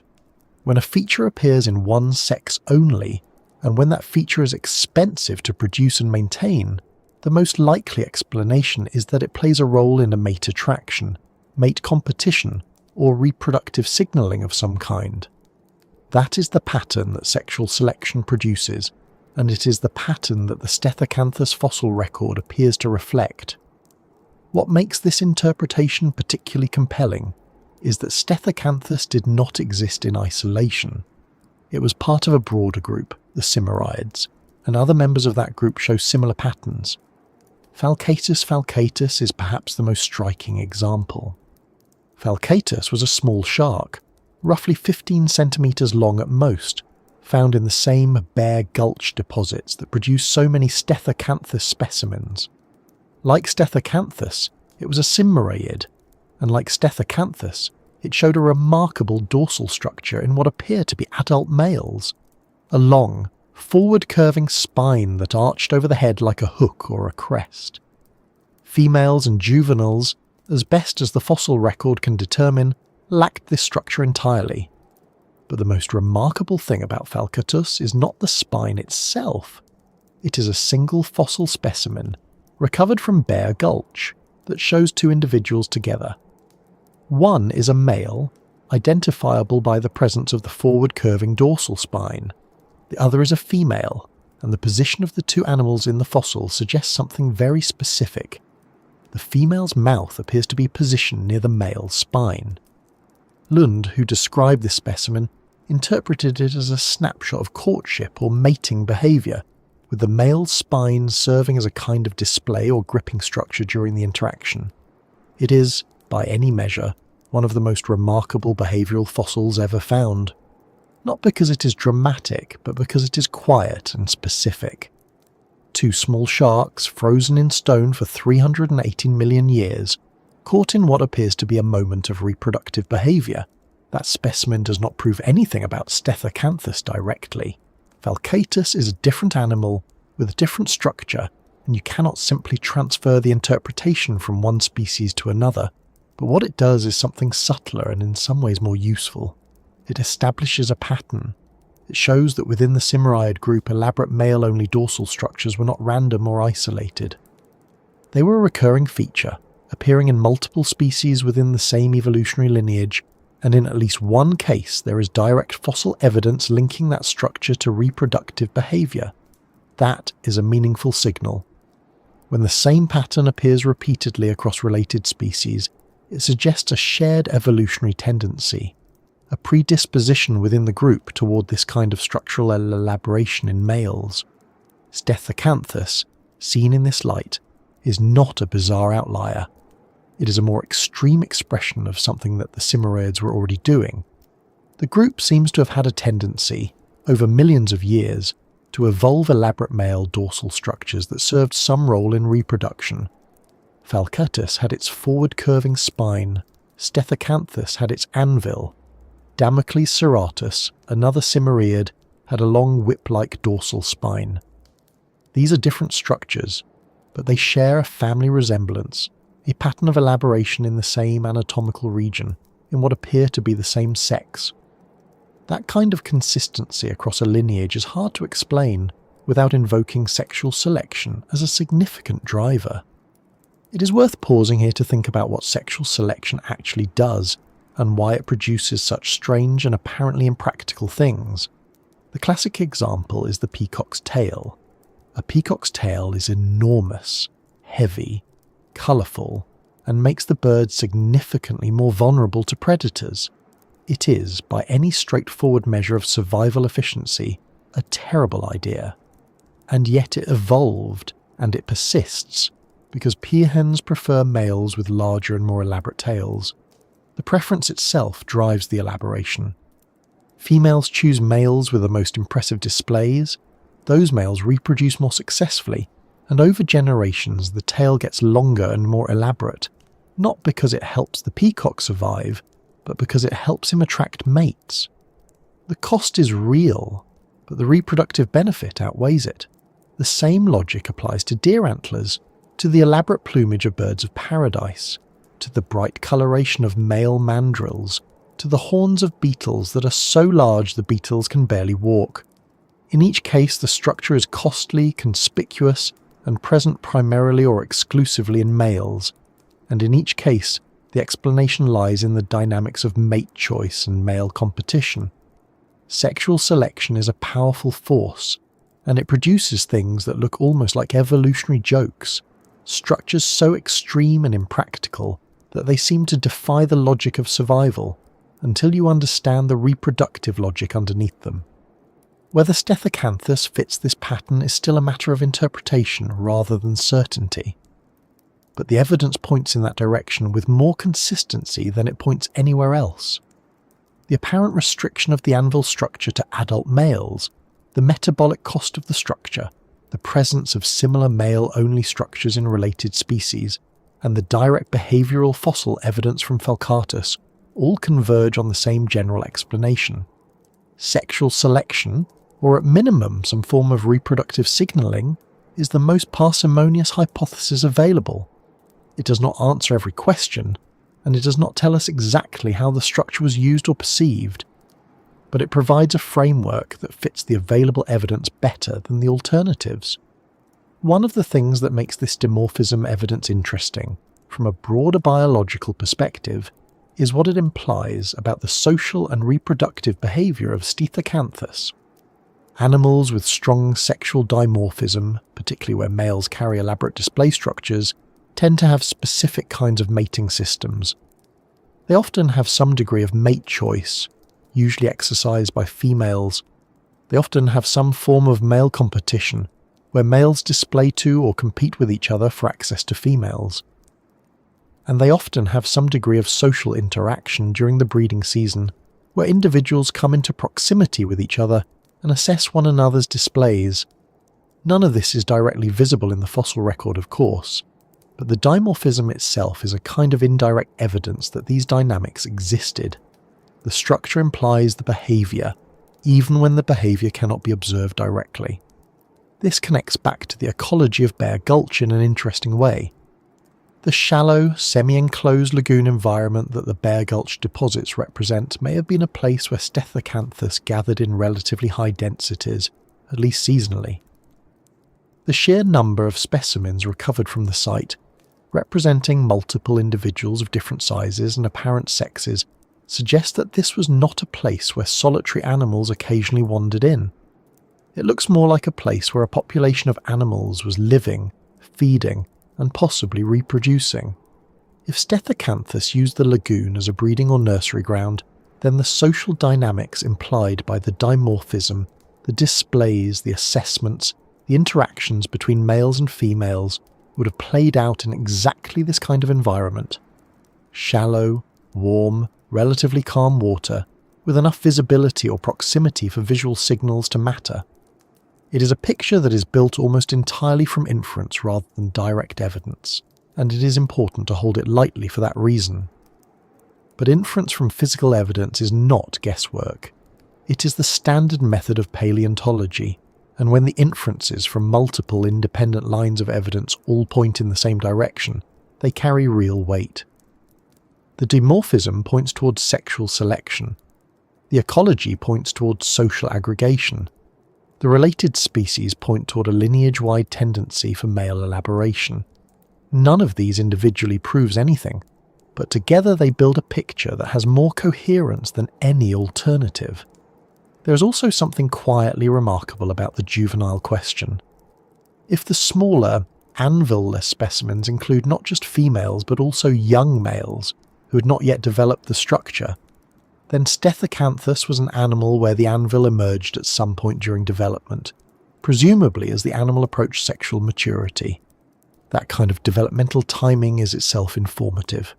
In many animals with sexually selected structures, those structures develop rapidly at sexual maturity and serve as reliable signals of age and condition, because an animal that has survived long enough to develop a full display structure has demonstrated its quality simply by surviving. The structure is an honest signal of age, health, and competitive ability, not because it is impossible to fake, but because only genuinely robust individuals can afford to grow it and carry it without dying in the process.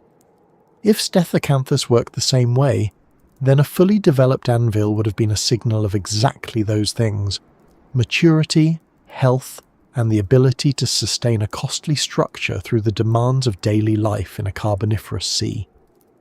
A female choosing a male with a full, well-developed anvil would, in evolutionary terms, be making a reasonable bet that his genes were worth investing in.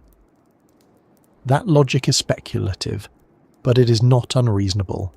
It is the same logic that explains the peacock's tail, the elk's antlers, and the impractical extravagance of male display structures across the animal kingdom.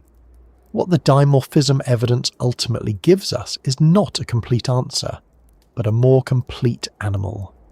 Stethacanthus stops being just a strange silhouette with an inexplicable structure on its back, and starts being a species with males and females, with developmental stages, with reproductive behaviour, with a social life of some kind, however different from anything we would recognise today. It becomes, in a modest but meaningful way, more real.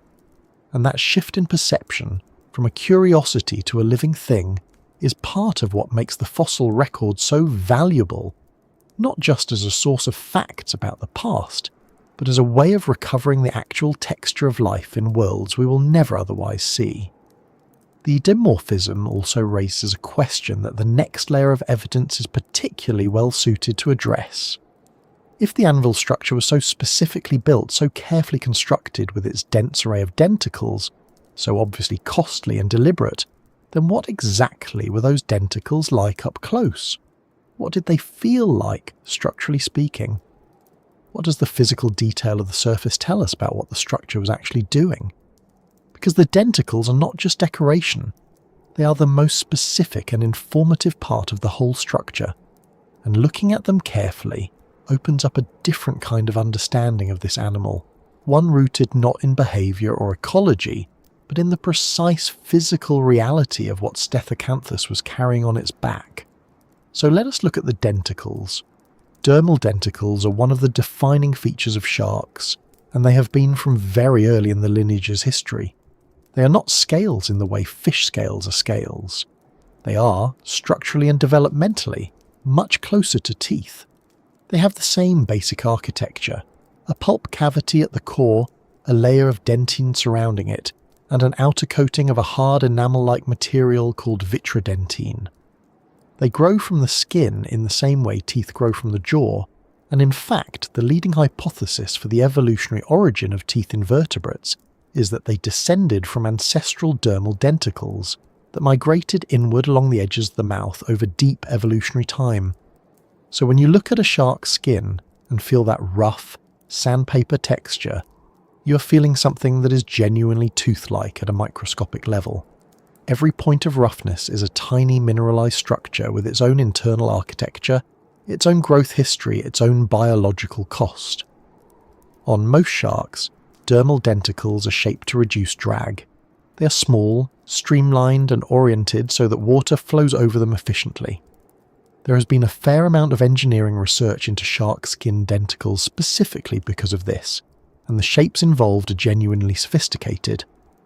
The ribbed, keeled surfaces of denticles on fast-swimming sharks create small vortices in the water that reduce turbulence and allow the animal to move with less resistance. It is one of those biological designs that engineers find deeply interesting, and it has inspired research into drag-reducing surfaces for aircraft and swimwear. The denticles on the Stethacanthus Anvil were not like that. The particular type of denticle found on the Anvil structure and on the matching head patch is called catini, and catini are a different shape entirely. They are spine-like, elongated and recurved, meaning they curve backwards slightly at the tip like a fishhook. They were densely packed together, standing upright from the surface of the structure rather than lying flat against it. If you were to run your hand across the surface of a Stethacanthus anvil, which is not something any human being has ever done and never will, it would not feel like sandpaper. Sandpaper has a gritty, abrasive texture, but it is relatively flat. The catini on Stethacanthus would have felt more like a cluster of tiny thorns, or the surface of a cactus pad, or perhaps most accurately, like a very dense brush with stiff, slightly hooked bristles pointing outward and upward. Not a surface you would want to press your hand against. Not a surface that would slide easily against anything. That texture is important, and it is worth sitting with for a moment, because it tells you something directly about what the structure was not doing. It was not helping Stethacanthus swim faster. A surface covered in upright, recurved spines pointing into the water creates drag, real drag, the kind of drag that costs energy and slows an animal down. Every time Stethacanthus moved through the water, the anvil structure and the head patch were working against its forward motion to some degree. They were not neutral features. They were a genuine hydrodynamic cost, and the animal was paying that cost every single day of its adult life. Every time it swam, every time it chased prey, every time it fled from something larger than itself. The structure was not free. It was expensive in the most literal biological sense. This is actually one of the more useful things the denticle morphology tells us, because it constrains the range of plausible explanations. Any hypothesis about the function of the anvil structure has to account for the fact that it was costly to maintain. An explanation that treats the structure as a passive or neutral feature does not work, because the structure was clearly not passive or neutral. It was an active drain on the animal's resources and performance. Whatever it was doing, it had to be doing it well enough to justify that cost. In evolutionary terms, if the structure had not been providing a real benefit, natural selection would have eliminated it. Animals that carried a lighter, smoother version of the dorsal fin would have outswum, outcompeted and outlived the ones carrying the full anvil, and eventually the anvil would have disappeared from the population. The fact that it persisted, that it appears consistently in adult male specimens across multiple locations and time periods, is itself evidence that it was working. Whatever it was for, it was worth the cost. And this is where the concept of costly signalling becomes genuinely relevant, not as an abstract idea from evolutionary biology, but as a direct interpretive tool for understanding this specific structure. In evolutionary biology, the logic of costly signalling goes roughly like this. If a signal is cheap to produce, it can be faked. Any individual, regardless of its actual quality, can produce a cheap signal, which means cheap signals carry limited information. But if a signal is genuinely expensive to produce and maintain, then only individuals who are genuinely in good condition can afford to carry it without suffering serious consequences. A sick animal, a weak animal, a poorly nourished animal cannot sustain a costly structure as effectively as a healthy, well-fed, robust one. So the costly structure becomes an honest indicator of quality, not because there is any rule preventing dishonest signalling, but because the cost itself filters out the animals who cannot back it up. The peacock's tail is the classic example. It is heavy, it is conspicuous to predators, it makes the bird slower and more vulnerable. Only a genuinely healthy peacock can carry a full tail and still survive long enough to breed. The tail is honest because it is expensive. The Stethacanthus anvil fits this framework quite well. A fully developed anvil with its dense array of tini creating real hydrodynamic drag was something that only a healthy, mature, well-conditioned male could carry without paying a fatal price.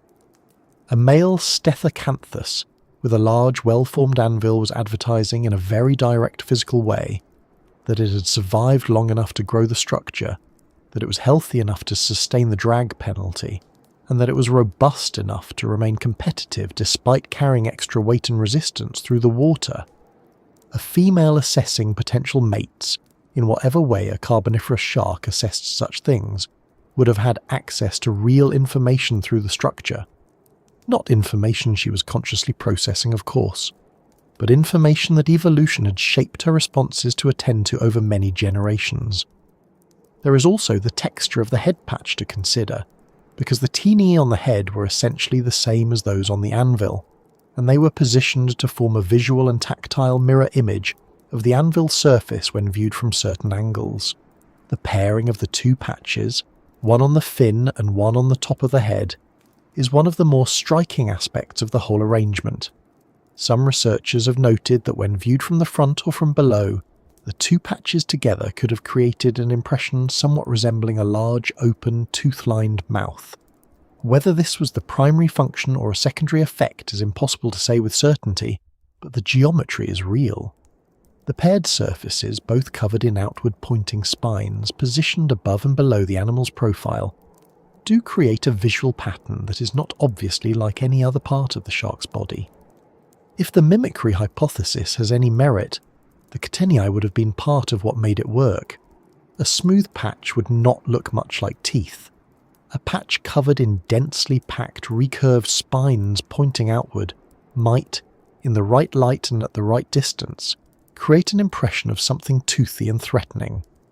Whether that impression was convincing enough to deter a large predator is genuinely uncertain. But it is worth noting that the dentical morphology is consistent with the mimicry idea in a way that a smooth or streamlined surface would not be. The spines do look like teeth, at least a little, and in a world where a fraction of a second's hesitation by a predator could mean survival, even an imperfect resemblance to a dangerous mouth might have had some value.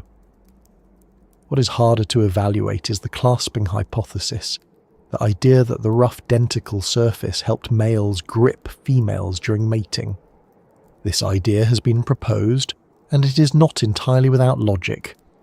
Modern sharks have claspers, which are modified pelvic fin structures used in internal fertilization, and shark mating can be quite physical, involving biting and gripping. The idea that a rough surface on the dorsal fin could have provided additional grip during copulation is mechanically conceivable, but the geometry is awkward. The dorsal fin is positioned along the midline of the back, and the head patch is on top of the head, and it is not straightforward to imagine a mating position where both of these surfaces would be usefully engaged simultaneously. The clasping hypothesis tends to be mentioned as a possibility rather than a leading explanation, and the physical details of the denticles, while consistent with a gripping function in a general sense, do not strongly support it over the display hypotheses. What the denticle evidence does most clearly is reinforce the sense that this structure was not accidental, not vestigial, not a minor variation on a standard shark body plan. The catini are specific. They are a particular morphological type, shaped differently from the denticles on the rest of the body, arranged in a particular way, positioned on two specific surfaces that mirror each other. That specificity is meaningful. Evolution does not produce highly specific, costly, morphologically distinct structures without reason. The teni on the Stethacanthus anvil are the product of millions of years of selection pressure, shaped by whatever forces were acting on the population over that time, and their form reflects the function they were serving, even if we cannot read that function directly from the shape. It is also worth noting that similar denticle ornamentation, catini-type structures arranged in patches or along specialized fin structures, appears in other members of the Cimeriid group. Falcatus, which was mentioned in the context of the remarkable courtship fossil, also had denticle-covered structures associated with its dorsal spine. Damocles, another Cimeriid, showed comparable features. This suggests that the tendency to develop elaborate denticle-covered display structures was not unique to Stethacanthus, but was a shared characteristic of this entire lineage, a kind of evolutionary predisposition toward ornamentation that expressed itself in different specific forms across different species. Stethacanthus produced the anvil, Falcatus produced the forward-curving spine, Damocles produced the long whip-like dorsal extension. Different shapes, different arrangements, but all belonging to the same basic pattern of male elaboration in this group. That shared tendency is itself informative. It suggests that the Cimeriids as a whole were a lineage in which sexual selection was a significant driver of morphological evolution, shaping body plans in ways that were costly, conspicuous, and specific to males. Whether this was because the ecological conditions they lived in particularly favoured strong mate choice, or because some ancestral feature of their biology made them especially susceptible to runaway selection dynamics, is not clear. But the pattern across multiple species makes it less likely that the elaborate structures were coincidental or driven by some non-social function.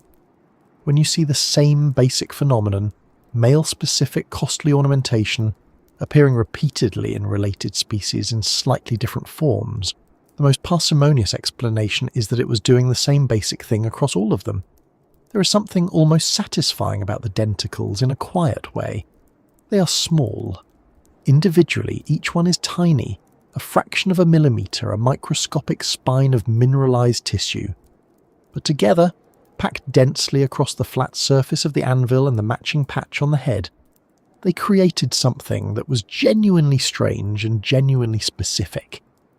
They were not random, they were not incidental, they were part of a design, in the evolutionary sense of that word, shaped over time into a form that served a purpose, even if that purpose remains partly obscured from us across 325 million years of intervening time.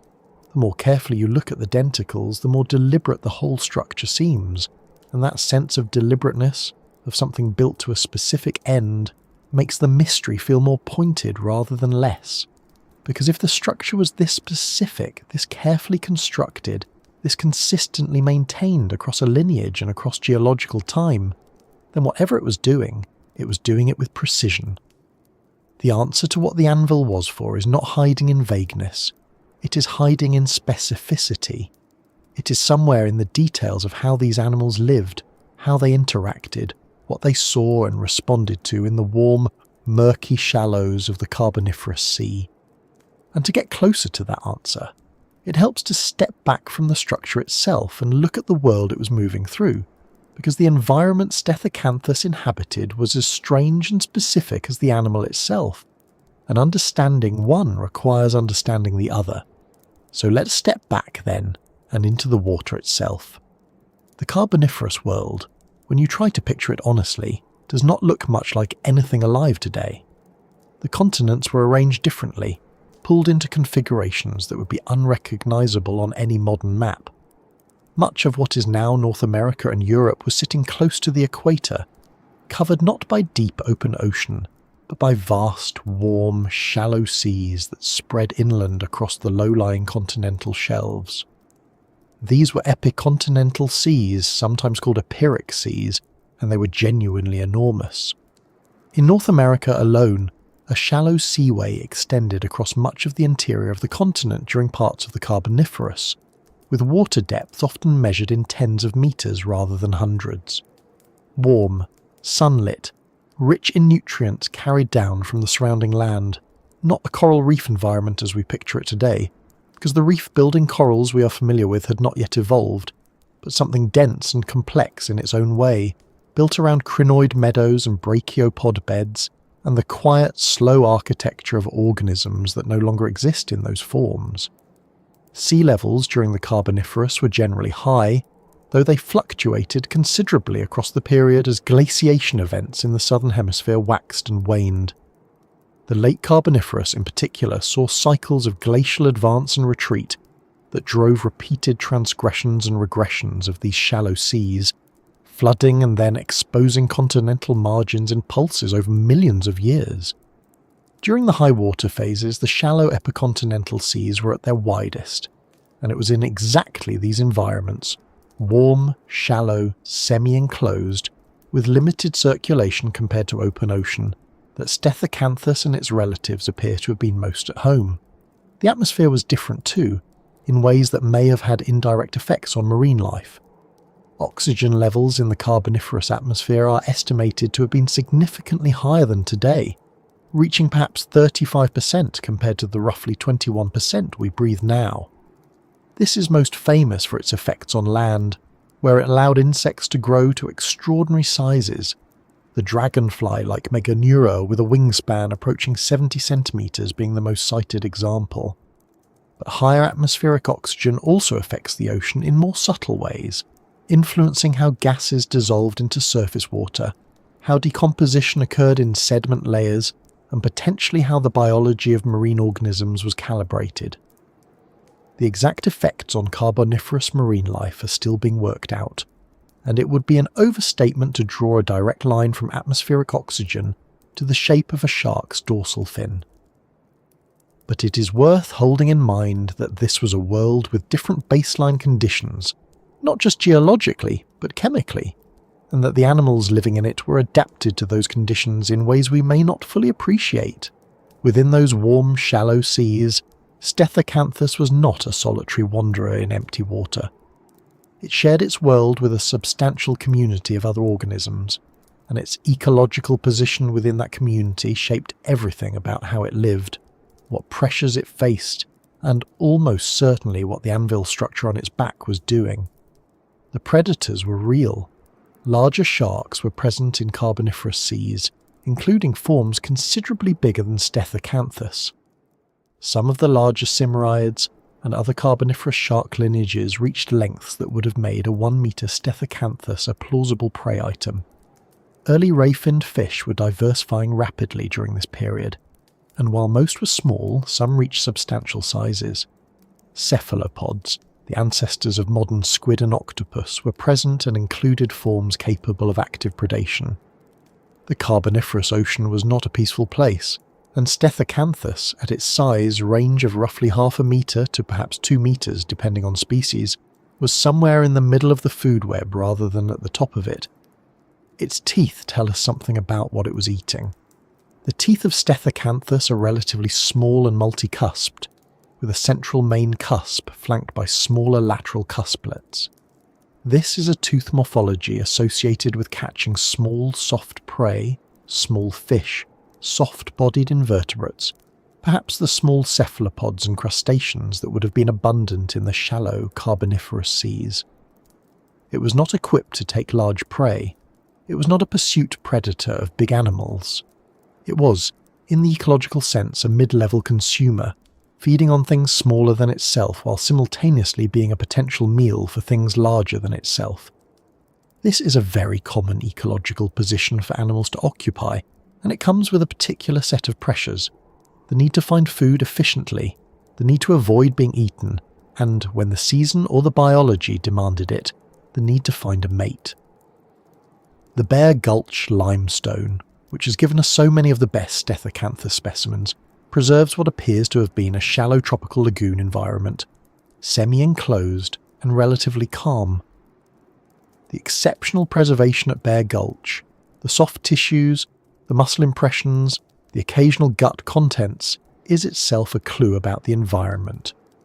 This kind of preservation tends to happen in low-oxygen bottom conditions, where the usual scavengers and decomposers cannot function, allowing carcasses to settle into the sediment largely intact. A shallow, semi-enclosed lagoon with restricted circulation could produce exactly these conditions in its deeper pockets, even while the shallower areas above supported abundant life. Some researchers have suggested that the Bear Gulch Lagoon may have functioned as a nursery area, a place where juvenile sharks and other fish congregated in relatively protected water, away from the larger predators of the open sea. The abundance of juvenile and smaller specimens at Bear Gulch, including what appear to be juvenile Stethacanthus individuals, is consistent with this idea. If the lagoon was a nursery, then the adults moving through it would have been doing so for specific reasons: feeding, mating, possibly giving birth, and the social dynamics of the species would have been playing out in a relatively confined and resource-rich space. This ecological picture matters for understanding the Anvil structure because it places Stethacanthus in a context where social interactions were likely frequent, and where the costs and benefits of conspicuous structures would have been felt acutely.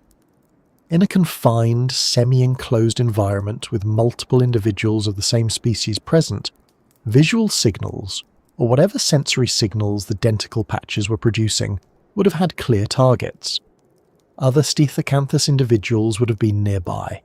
The question of whether a given male was displaying to a female warning arrival or performing some combination of both becomes more concrete when you picture a lagoon rather than an open ocean. And then there is the drag problem, which keeps coming back whenever you think about this structure from a functional standpoint. Carrying a flat-topped, denticle-covered anvil on your back is not hydrodynamically neutral. The flat surface would have created turbulence. The denticles, which are generally associated in sharks with reducing drag and improving flow over the body surface, were arranged on the anvil in a way that would not have helped with swimming efficiency.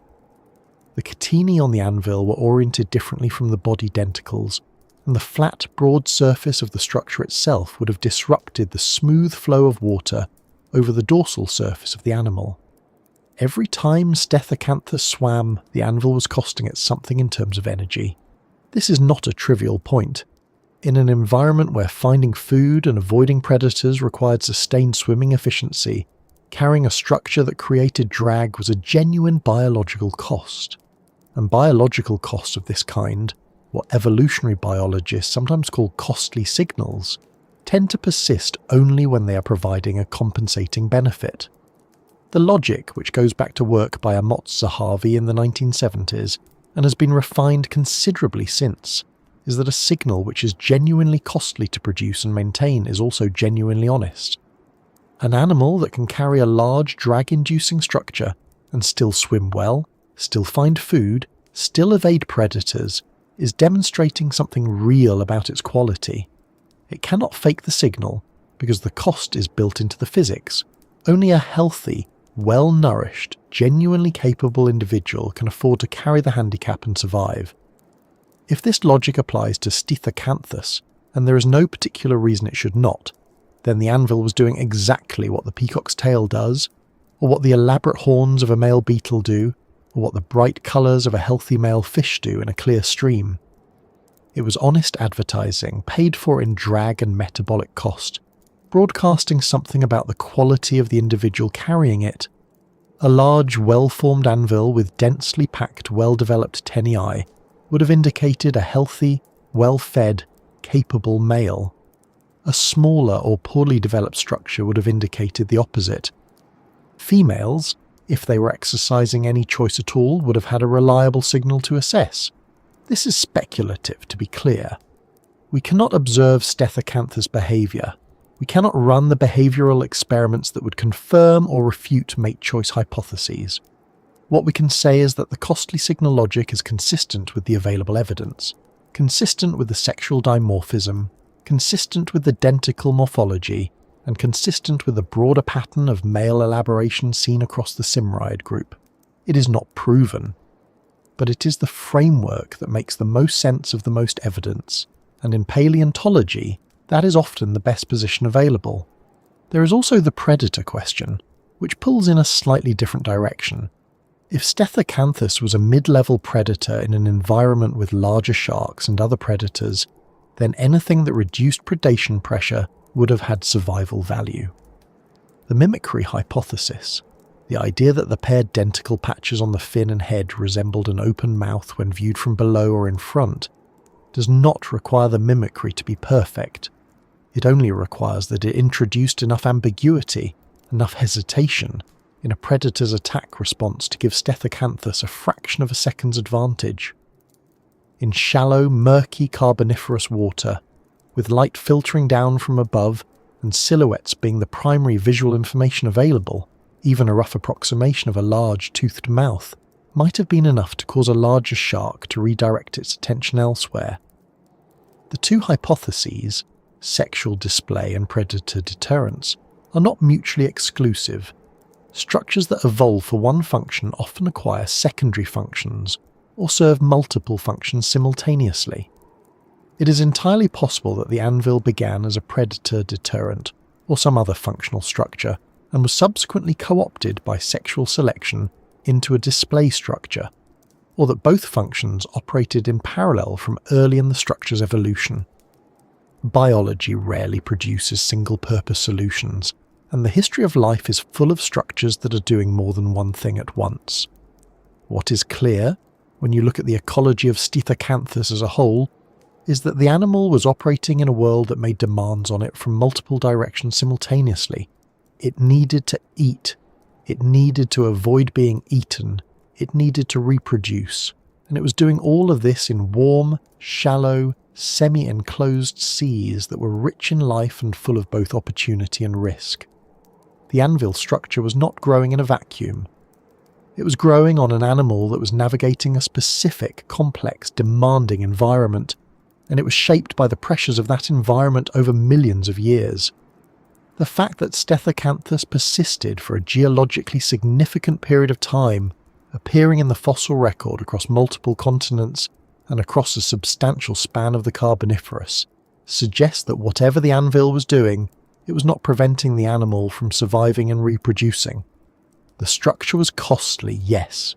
It created drag, yes. It required energy to grow and maintain, yes. But it was not a fatal liability.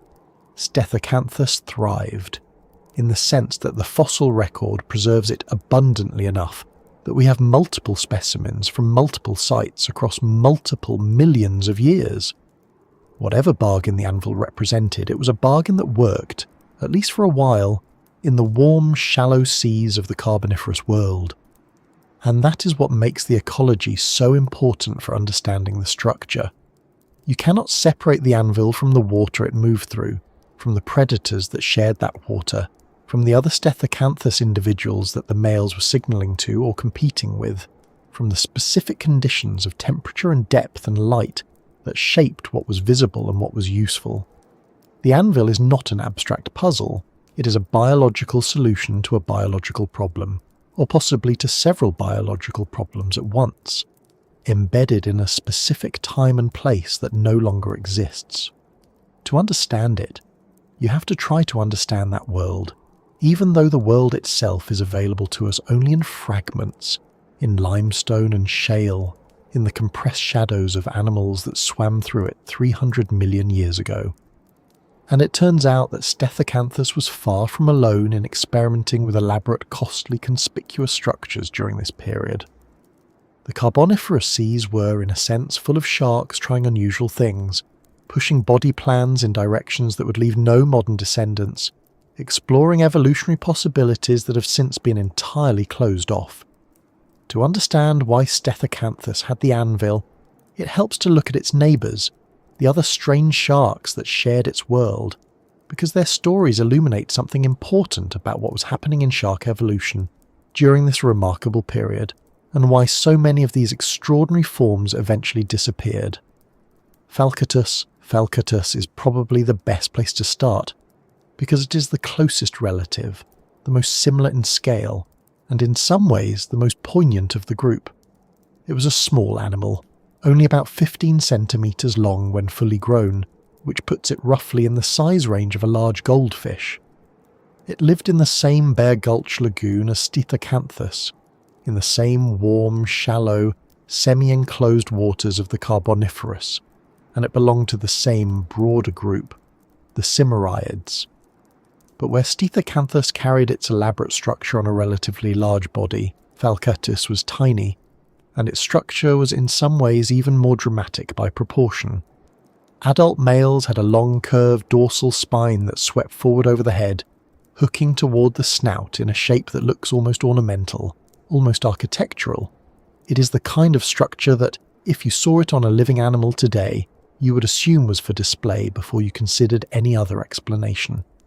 And in the case of Falcatus, there is actually some direct evidence for that assumption, which is remarkable, because behavioural evidence in the fossil record is extraordinarily rare.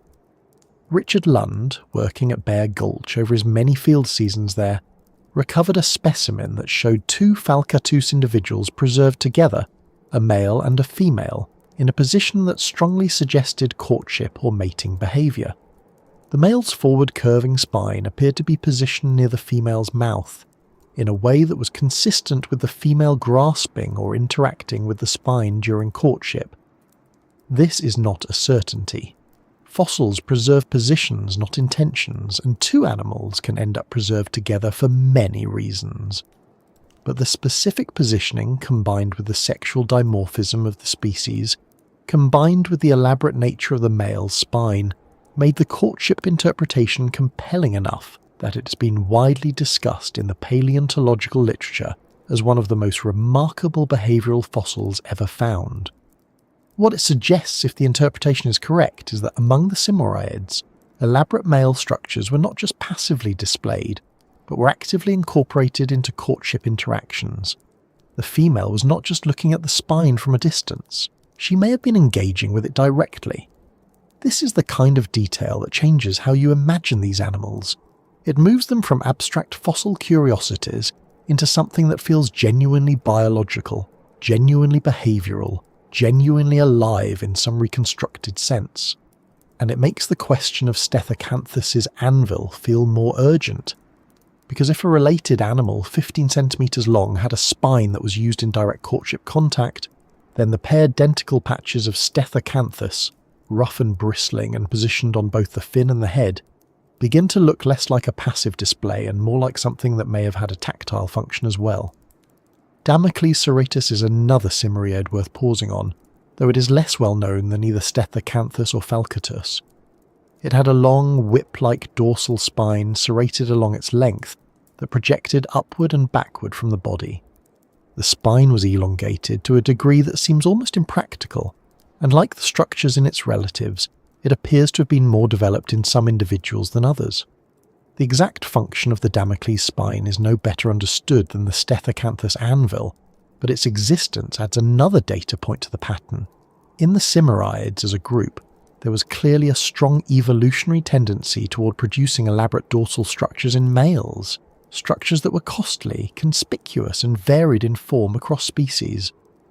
Whatever selective pressure was driving this tendency, it was operating consistently across multiple lineages within the group, which suggests it was deeply embedded in the biology of these animals rather than being a one-off accident. Then there is Helicoprion, which is in a different group entirely, but which lived in broadly overlapping time periods and represents perhaps the most visually striking example of Carboniferous shark strangeness. Helicoprion had a tooth whorl, a spiral arrangement of teeth in its lower jaw that coiled inward like a circular saw, or a cinnamon roll made of teeth. For well over a century after the first specimens were described, paleontologists genuinely did not know where in the body this structure was located. Early reconstructions placed it on the snout, or on the tip of the tail, or in various other positions because the idea of a spiral of teeth inside a jaw seemed almost too strange to accept. It was not until CT scanning of better preserved specimens, particularly work published in 2013, that the tooth whorl was conclusively placed in the lower jaw, where it functioned as a cutting and processing tool for soft-bodied prey. The teeth were never shed. As new teeth grew at the outer edge of the whorl, older teeth were pushed inward and downward into the spiral, creating a continuously growing structure that accumulated the animal's entire tooth history in a single coiled formation. Helicoprion survived well past the Carboniferous into the Triassic, which makes it one of the longer-lived of these unusual lineages, but it left no descendants. The whorl, whatever advantage it provided for catching and processing soft-bodied cephalopods or other prey, was not a design that carried forward into the modern world.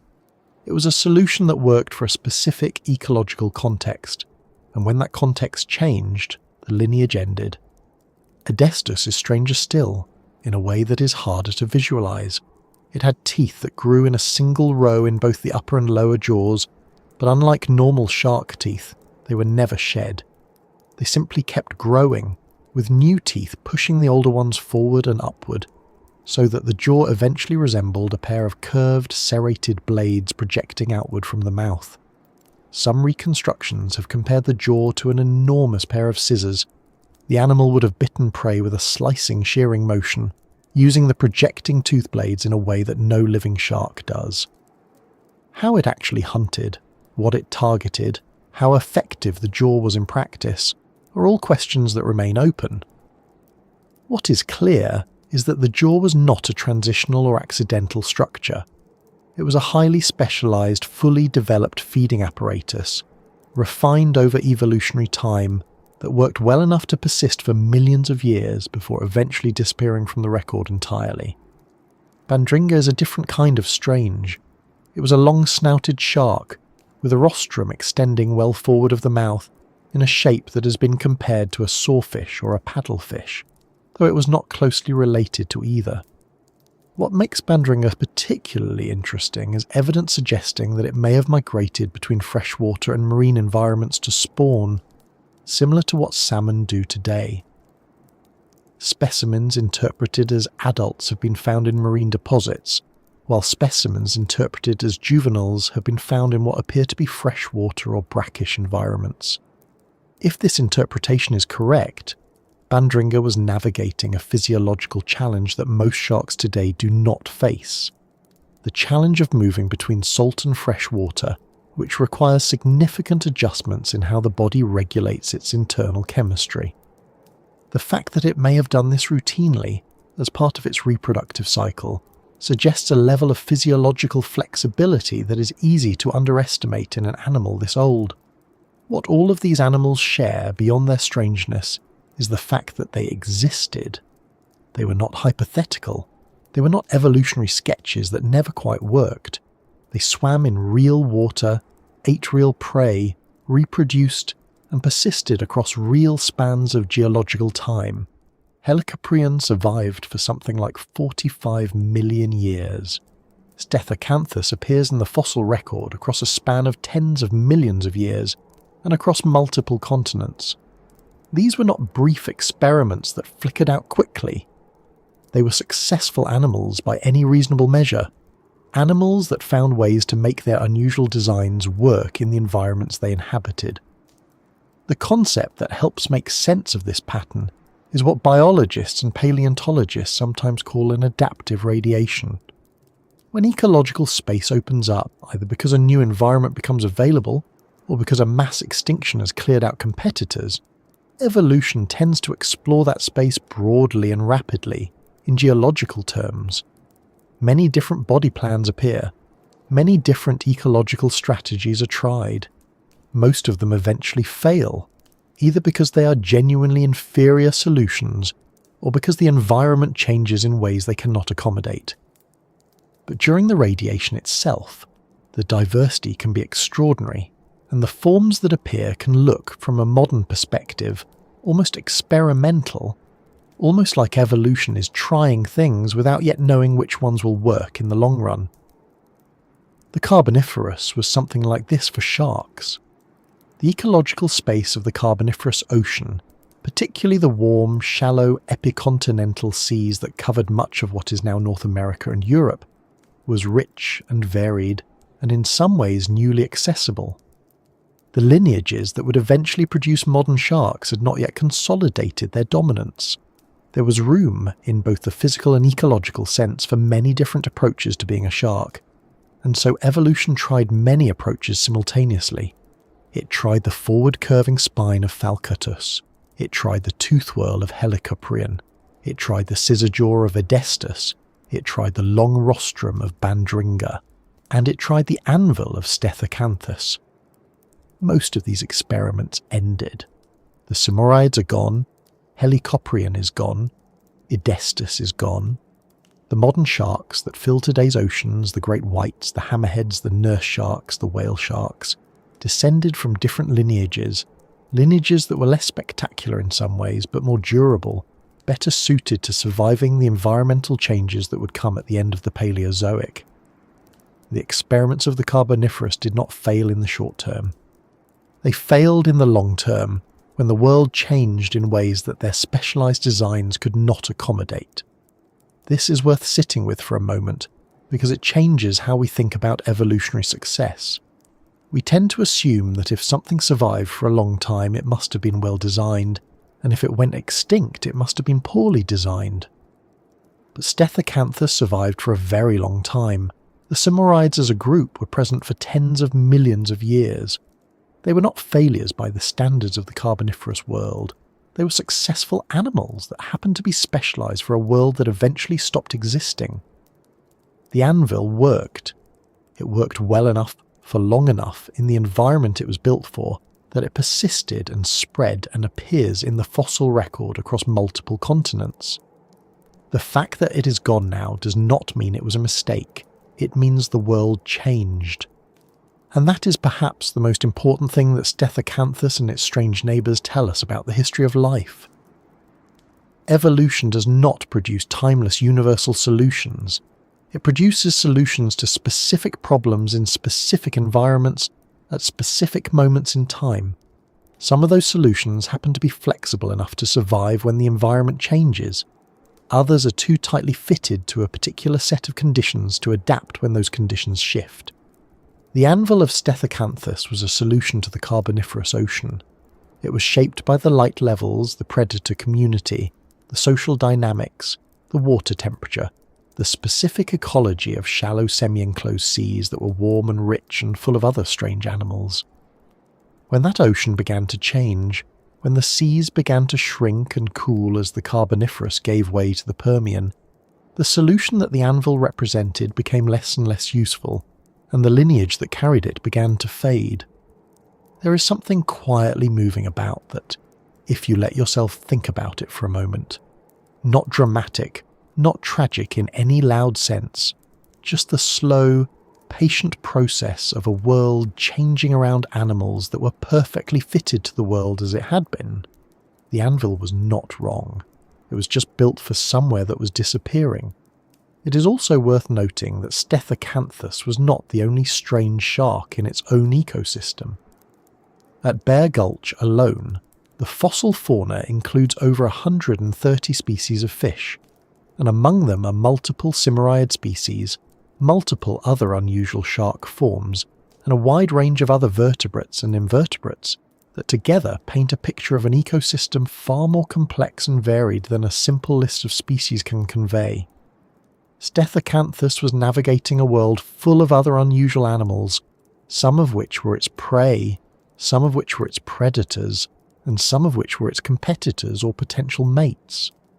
The Anvil evolved in that context, shaped by all of those relationships simultaneously, and understanding it fully would require understanding all of them, which is something we can only approximate, working from the compressed and incomplete record that the limestone has preserved for us.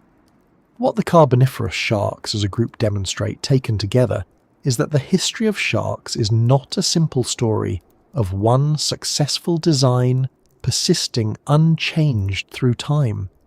It is a branching, exploratory story full of forms that tried things, worked for a while, and then disappeared, leaving the modern ocean to a narrower set of lineages that happened to be more flexible or more durable, or simply luckier in the face of a changing world.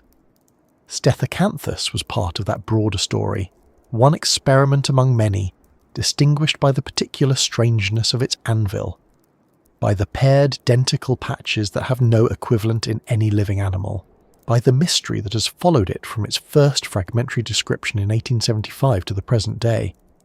The anvil worked. For millions of years, it worked.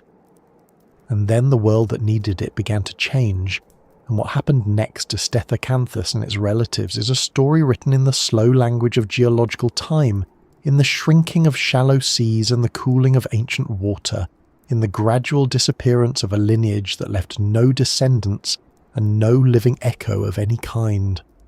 That story of ending is what we turn to next. The disappearance of Stethacanthus did not happen all at once. That is worth saying clearly at the start, because extinction in deep time can feel like a single dramatic event when you read about it, a moment when the lights went out and something was simply gone. But that is rarely how it works. For most lineages, extinction is a long, slow thinning, a gradual reduction in range and population and diversity across thousands or millions of years, until at some point the last individual of a species lives and dies without leaving offspring, and the line ends quietly, with no ceremony and no record of the final moment. Stethacanthus and the Simriids as a group appear to have disappeared from the fossil record somewhere around the late Carboniferous or early Permian, roughly 290 to 300 million years ago.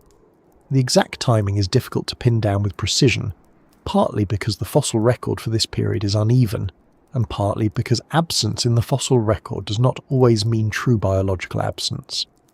It is possible that Simriids persisted in environments that were not well preserved, or in regions where we have not yet found the right rocks.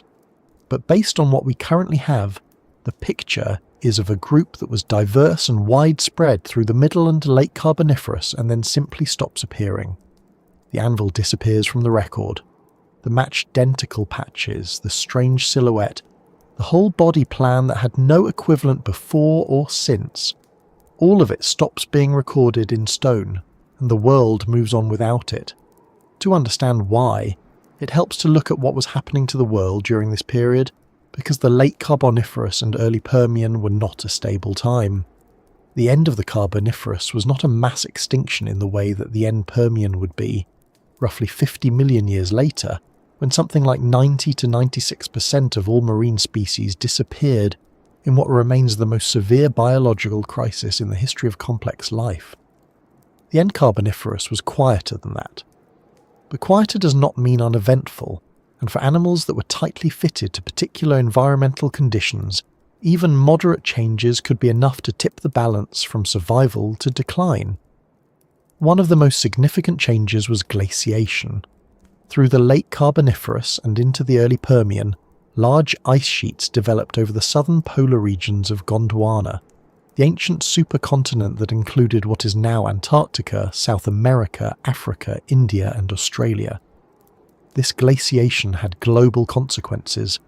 As water became locked in ice, sea levels dropped. And when sea levels drop, the first environments to disappear are the shallow ones, the epicontinental seas, the warm lagoons, the semi-enclosed coastal basins that had covered so much of the interior of the ancient continents during the height of the Carboniferous. This matters enormously for Stethacanthus, because those shallow, warm, semi-enclosed environments were precisely where it lived. The Bear Gulch limestone records an ancient tropical lagoon, shallow and protected, rich with life.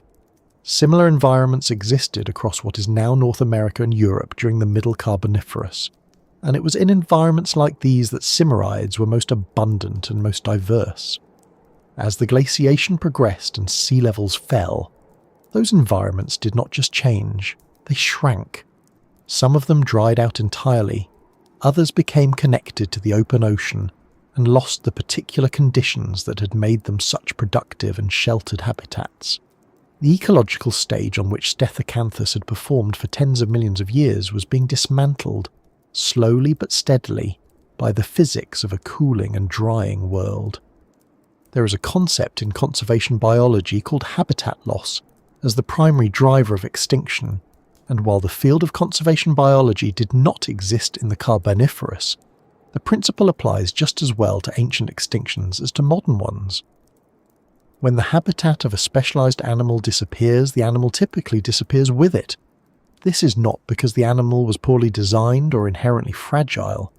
It is because specialization, which is an enormous advantage in a stable environment, becomes a liability when that environment changes faster than evolution can respond. Stethacanthus was likely specialized for the shallow, warm, productive seas of the Carboniferous. Its body plan, its diet, its social behavior, its reproductive strategies, all of these were calibrated for a particular kind of world. When that world began to change, the calibration no longer matched the conditions. It is also worth thinking about the ocean chemistry during this transition. The Carboniferous ocean was warm and relatively stable in terms of its chemical composition, but the transition into the Permian brought changes in temperature, salinity, and oxygen levels in some regions. Shallow seas are particularly sensitive to these kinds of changes because they have less thermal mass than deep water and are more directly affected by changes in terrestrial climate and freshwater input. A shallow lagoon environment can shift from productive and hospitable to stratified, oxygen-poor and inhospitable within a geologically short time, especially when the surrounding climate is changing. For animals that depended on those environments being stable, these shifts would have been significant. We should also be honest about the limits of what we can say with confidence. The fossil record for Simoriids is good by the standards of Carboniferous sharks, but it is still incomplete. We do not have enough specimens from the late Carboniferous and early Permian to say with certainty whether the group declined gradually or whether it persisted at low diversity until a more abrupt end. What we can say is that after a certain point, they are no longer there, and the environmental changes happening around that time provide a plausible explanation for why.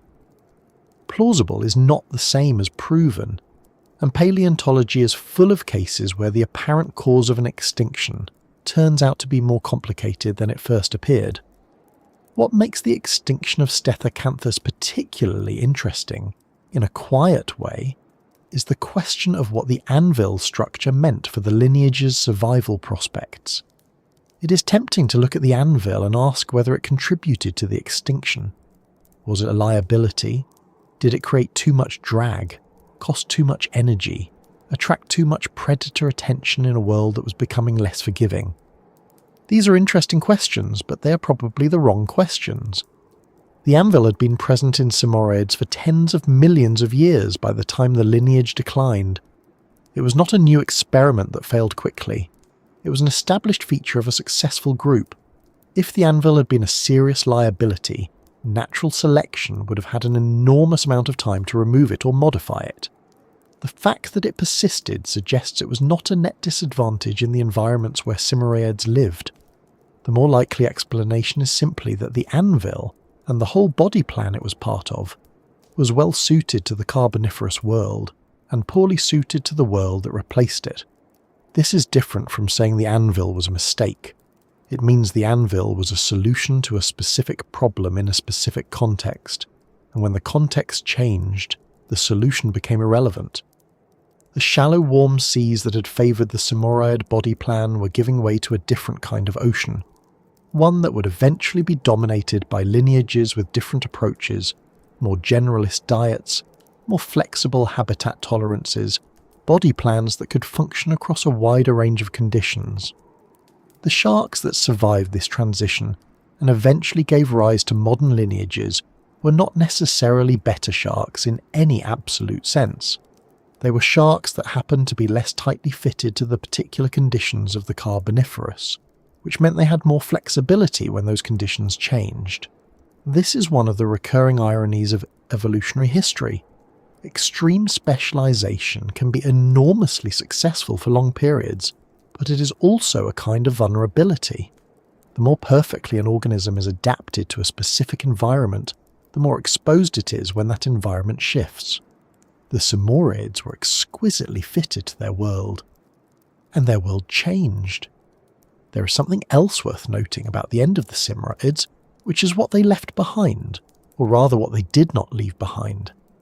Unlike many extinct groups, which have at least some living relatives that allow scientists to make inferences about their biology and behaviour, the Simorids left nothing, no descendants, no sister lineages that survived.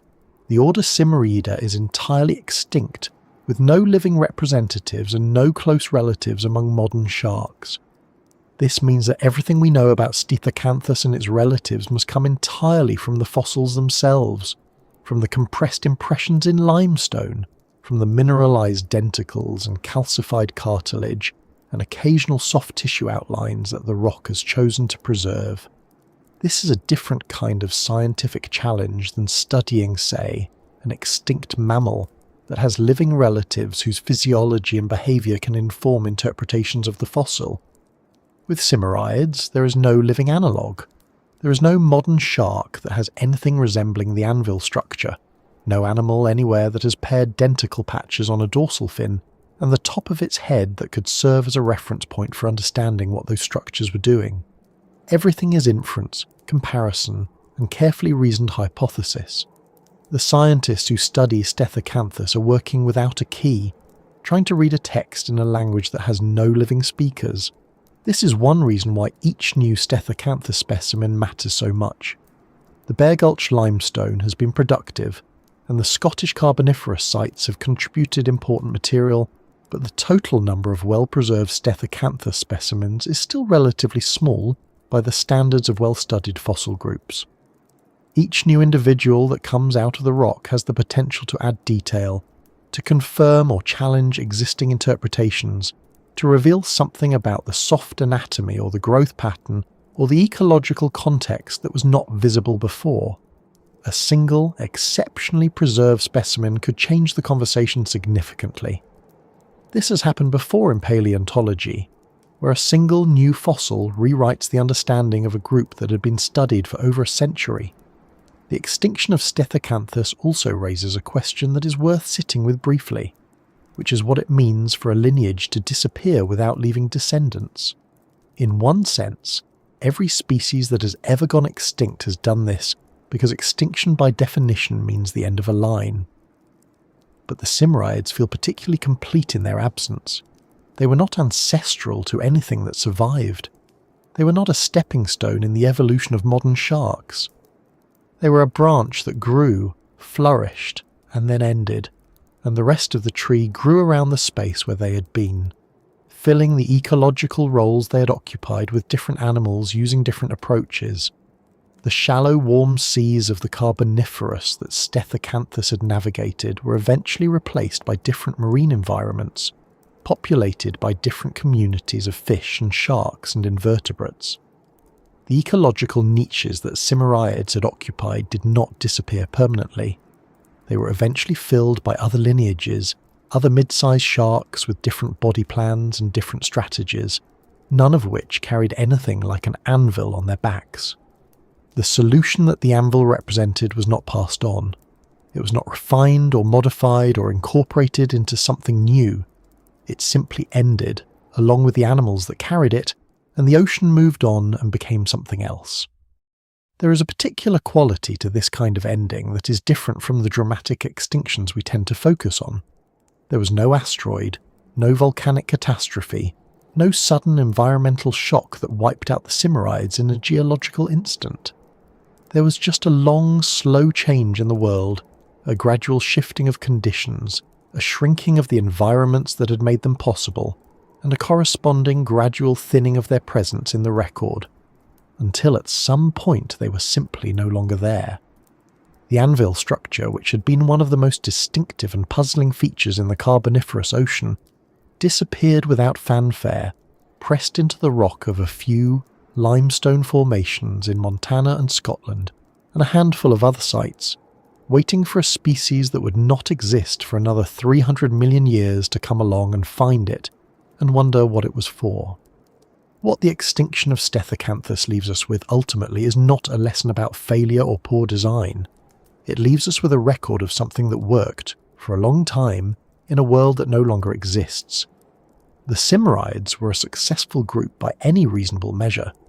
They were diverse, widespread, and persistent across tens of millions of years. The Anvil, whatever its specific function, was part of a body plan that was successful enough to be maintained and elaborated across multiple species and multiple geological periods. The end of that success was not the result of a flaw in the design. It was the result of the world becoming something the design had not been built for.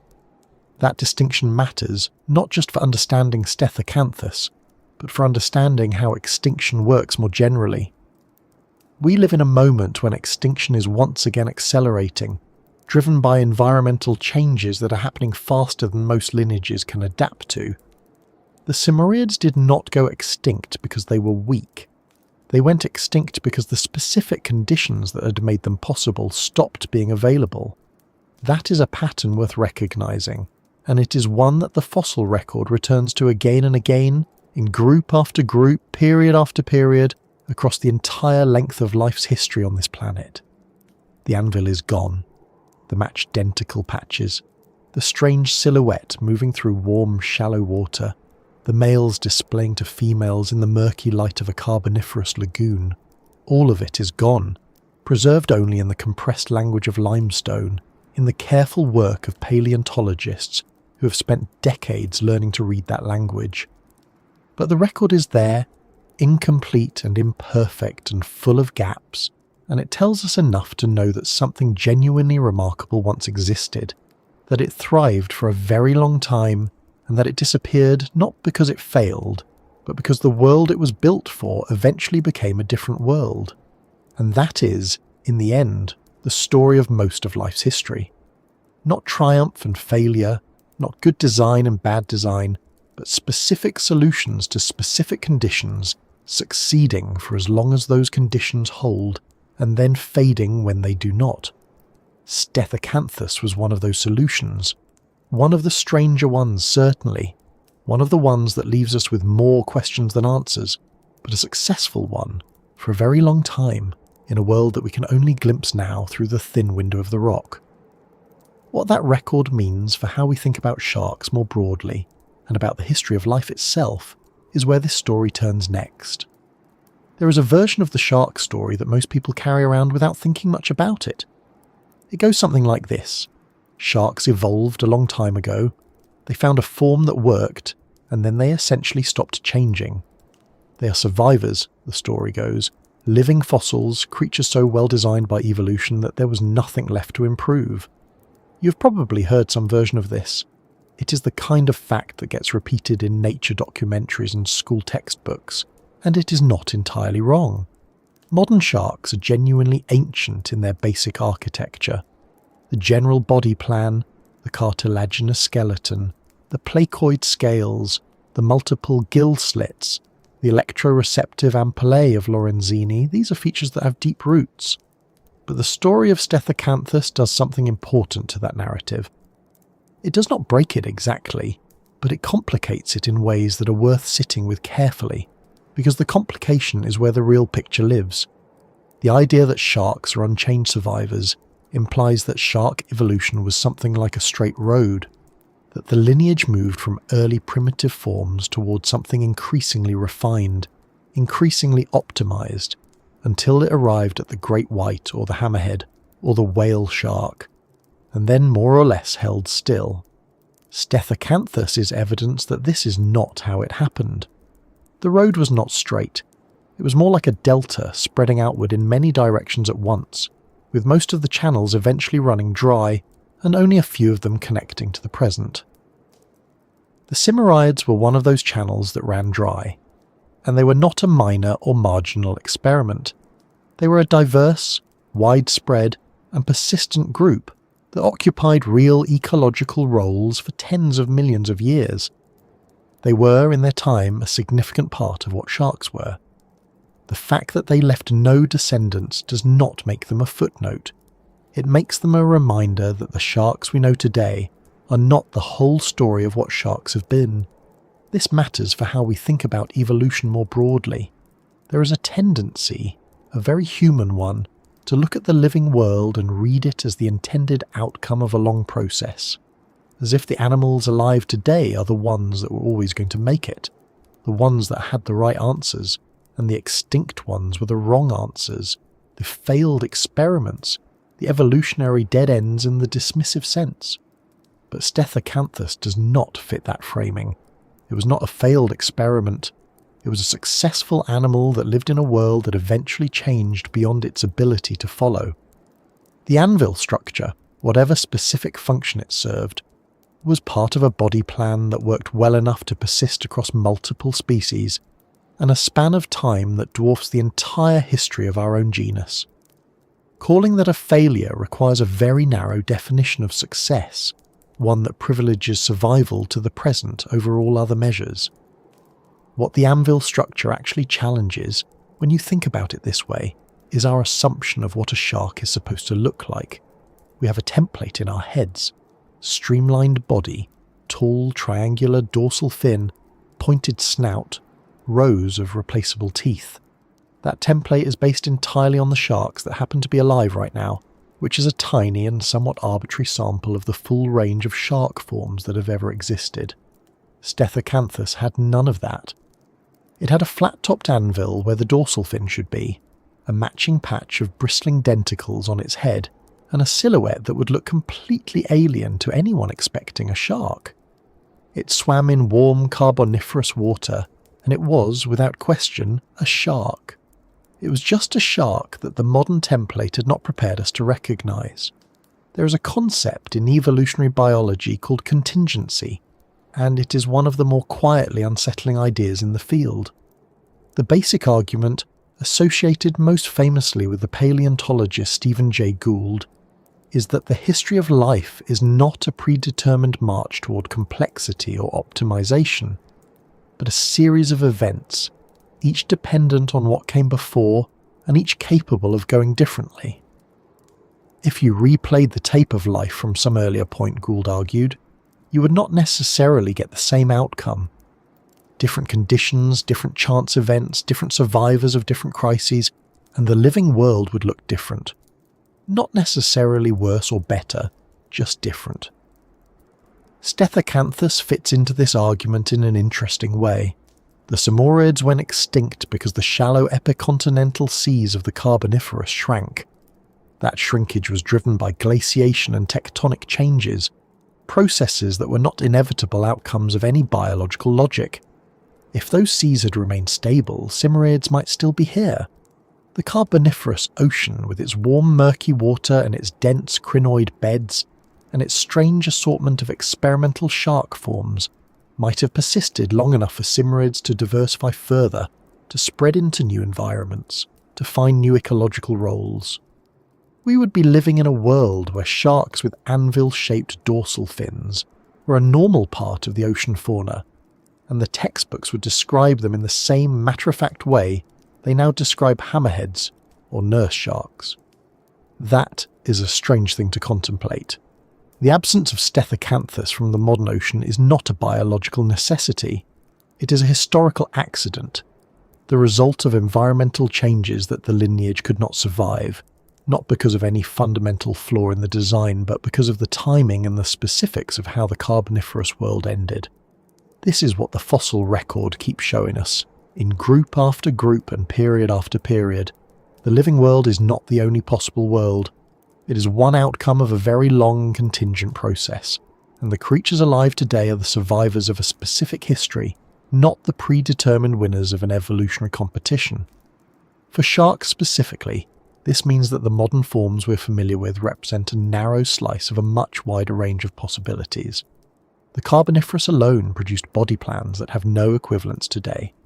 Helicoprion with its spiral tooth whorl, Adestus with its non-shedding scissor jaw, Falcatus with its forward curving spine, Stethacanthus with its anvil and its matched denticle patches. None of these forms survived. All of them were real sharks, swimming in real oceans, eating real prey, interacting with real ecosystems. The modern shark lineages that did survive, the ones that eventually produced the carchahinids and lamnids and erectolobids of today, were not obviously superior to these forms in any simple sense. They survived a series of environmental transitions that the others did not. That is the whole story. Survival in the fossil record is often less about being better and more about being in the right place, in the right ecological configuration when conditions change. What Stethacanthus also does, in a quieter way, is remind us how much of life's history is still unknown. The fossil record for Carboniferous sharks is genuinely good by paleontological standards. Bear Gulch alone has produced hundreds of specimens across more than 130 species. But even with that richness, we cannot fully reconstruct the behaviour, the physiology, the social structure, or the ecological relationships of most of these animals.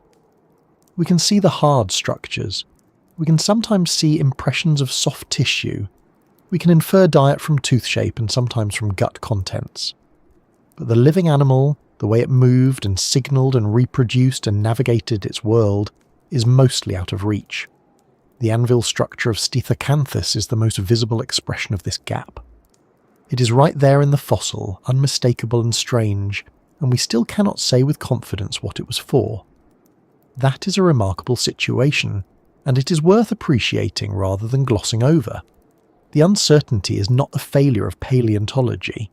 It is an honest acknowledgement of how much information is lost when an organism dies and is compressed into stone over hundreds of millions of years.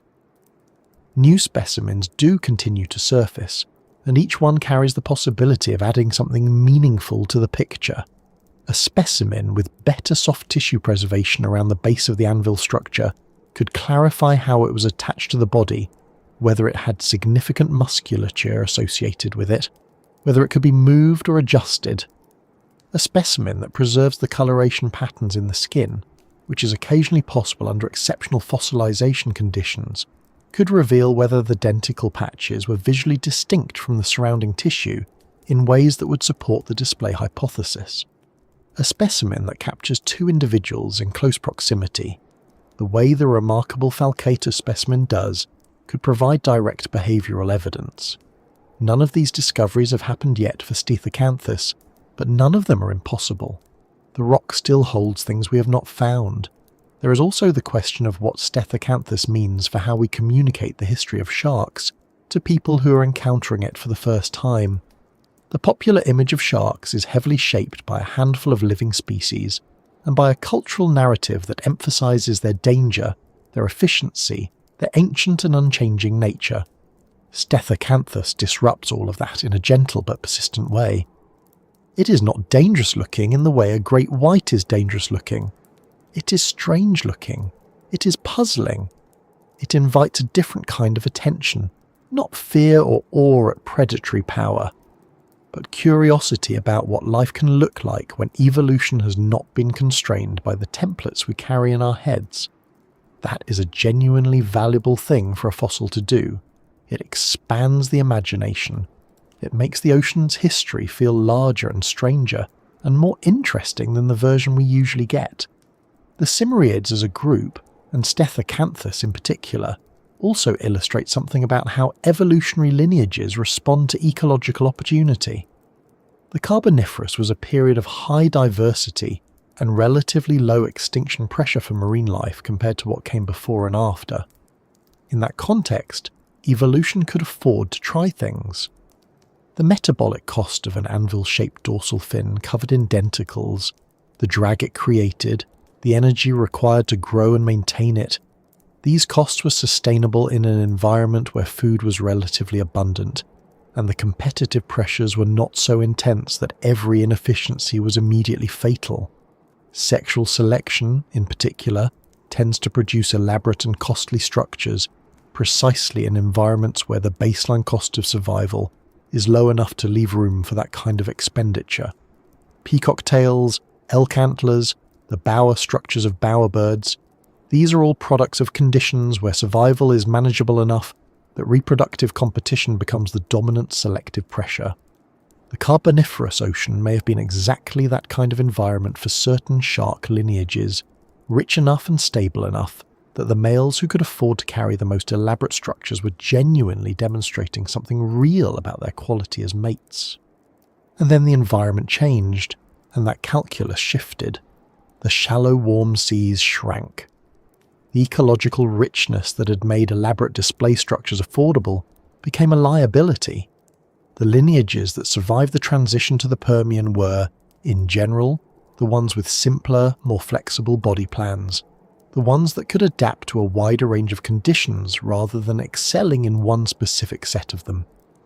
The Simoriids, with their specialized structures and their apparent dependence on shallow, semi-enclosed marine environments, did not make that transition.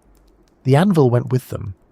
It is worth noting, quietly, that this pattern is not unique to the deep past.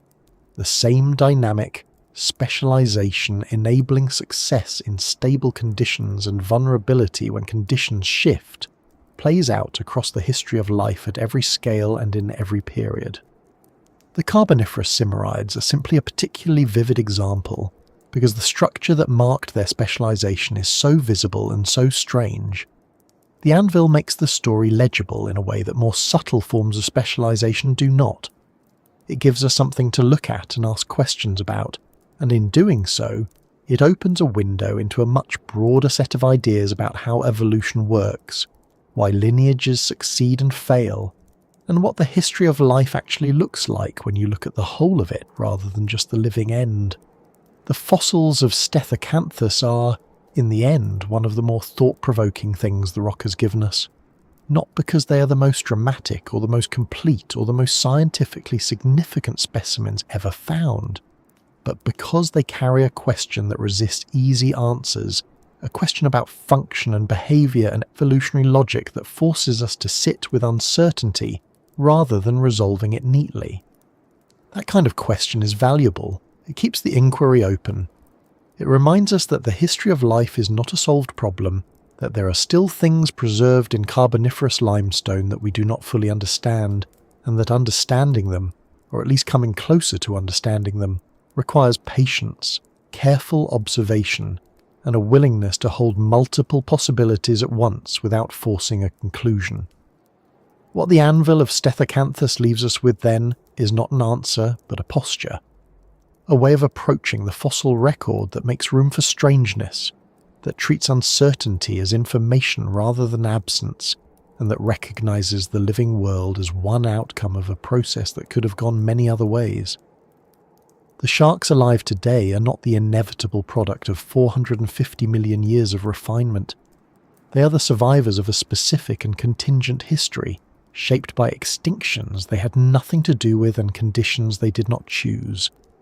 Stethacanthus is a record of one of the paths not taken, one of the forms that life tried and carried forward for a very long time before the world moved on without it, and the quiet, unhurried work of understanding it, specimen by specimen, formation by formation, hypothesis by hypothesis, is part of the longer work of understanding where life has been and what it has been capable of.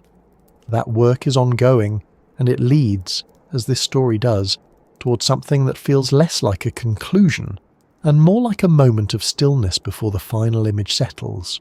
So let us go back one last time to the water.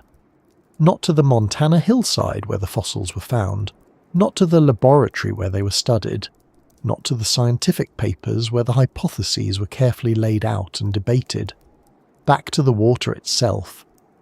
A shallow, tropical sea, warm and dense and full of movement, somewhere over what would eventually become the interior of North America, 318 million years ago. The light filters down through the surface in shifting columns. The bottom is covered in crinoids, their feathery arms extended, swaying in a current that has not existed for longer than our species can meaningfully comprehend. There are no coral reefs here in the modern sense, but there is structure, complexity, a layered world of soft bodies and hard shells and things moving in between. And somewhere in that water, a shark moves, streamlined through most of its length, roughly the size of a large salmon, pale and quiet in the way that ambush predators or cautious mid-level swimmers tend to be. And on its back, rising from the skin, that structure, flat-topped, broad, covered in a dense bristling of small recurved denticles that catch the filtered light. And on the top of its head, the matching patch, the same texture, the same deliberate roughness, the two surfaces facing each other across the space between fin and skull, forming a pair that no other animal in the history of life appears to have replicated. We do not know what it was for. We have said that many times over the course of this story, and it bears saying one more time here, at the end, because it is the most honest thing we can say. The hypotheses are reasonable. The sexual selection argument is probably the strongest, supported by the apparent restriction of the structure to mature males, supported by the parallel cases in related species, supported by what we know about how costly ornamental structures evolve and persist. But it is not proven. The mimicry argument has its own logic. So does the clasping hypothesis, even if it is harder to support structurally. The truth is that we're working from stone impressions and inference, and the animal that carried this structure is gone so completely that it left no living relatives, no behavioural analogues, nothing we can observe directly and say, yes, that is what this was for. What the fossils do give us is the structure itself, and that is not nothing. The specimens from Bear Gulch, the ones that Richard Lund spent field season after field season recovering from the dry Montana rock, are detailed enough to tell us a great deal about the physical reality of the animal. The denticles were real. The structure was real. The sexual dimorphism, with smaller and apparently unornamented individuals present alongside the males with their anvil fins, was real. These are not interpretations, they are observations. And observations, even when they do not resolve a question, narrow it. They tell us what the answer has to be consistent with, even if they cannot tell us what the answer is. There is something quietly moving about that, if you let yourself sit with it. The fossils of Stethacanthus are the only conversation we can have with this animal now. They are the only record it left, and they are incomplete, as all records of the very deep past are incomplete. But they are specific enough to tell us that this was a real creature, not a generalized ancient shark, but a particular animal with a particular body plan, living in a particular kind of environment, doing particular things that we can only partially reconstruct. The specificity is what makes it feel real. The incompleteness is what makes it feel distant. It swam in those warm carboniferous seas for a long time. Stethacanthus, as a genus, appears in the fossil record across a span of millions of years, which means it was not a brief experiment but a sustained presence. Whatever the Anvil was for, it was working well enough to persist across geological time, to be maintained by natural selection, to be present in population after population across the shallow seas of the Carboniferous world. That is not a trivial thing. Structures that are genuinely costly, that create drag and require metabolic resources to grow and maintain, do not persist for millions of years by accident. They persist because they are providing something. We just cannot see clearly enough across 300 million years to know exactly what. And then it was gone.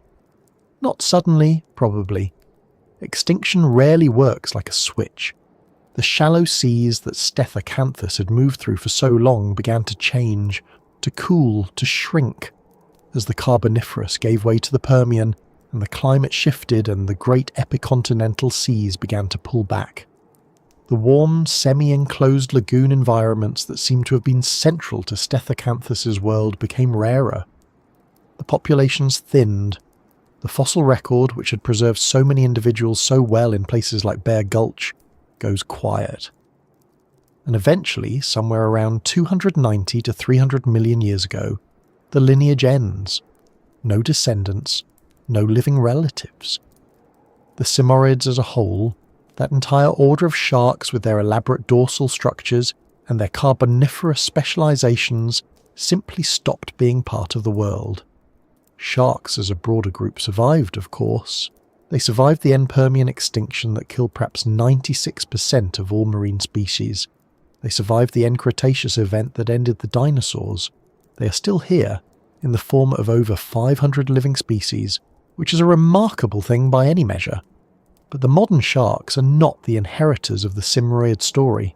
They are a different branch, descended from different ancestors, shaped by a different set of pressures and contingencies.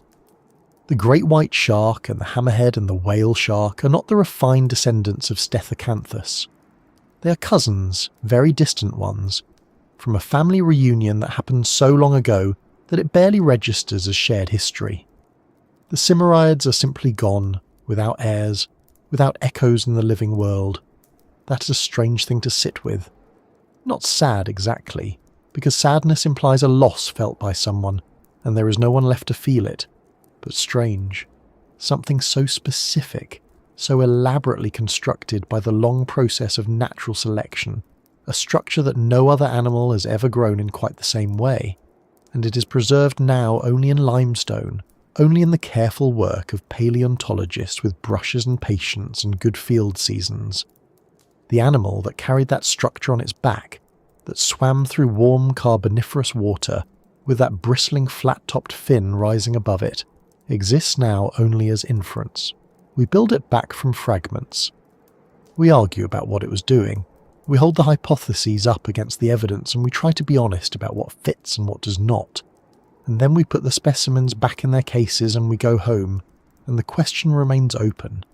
There is a particular kind of wonder that comes from things like this, from animals that were real and strange and gone, that left just enough of themselves behind to be known, but not enough to be fully understood.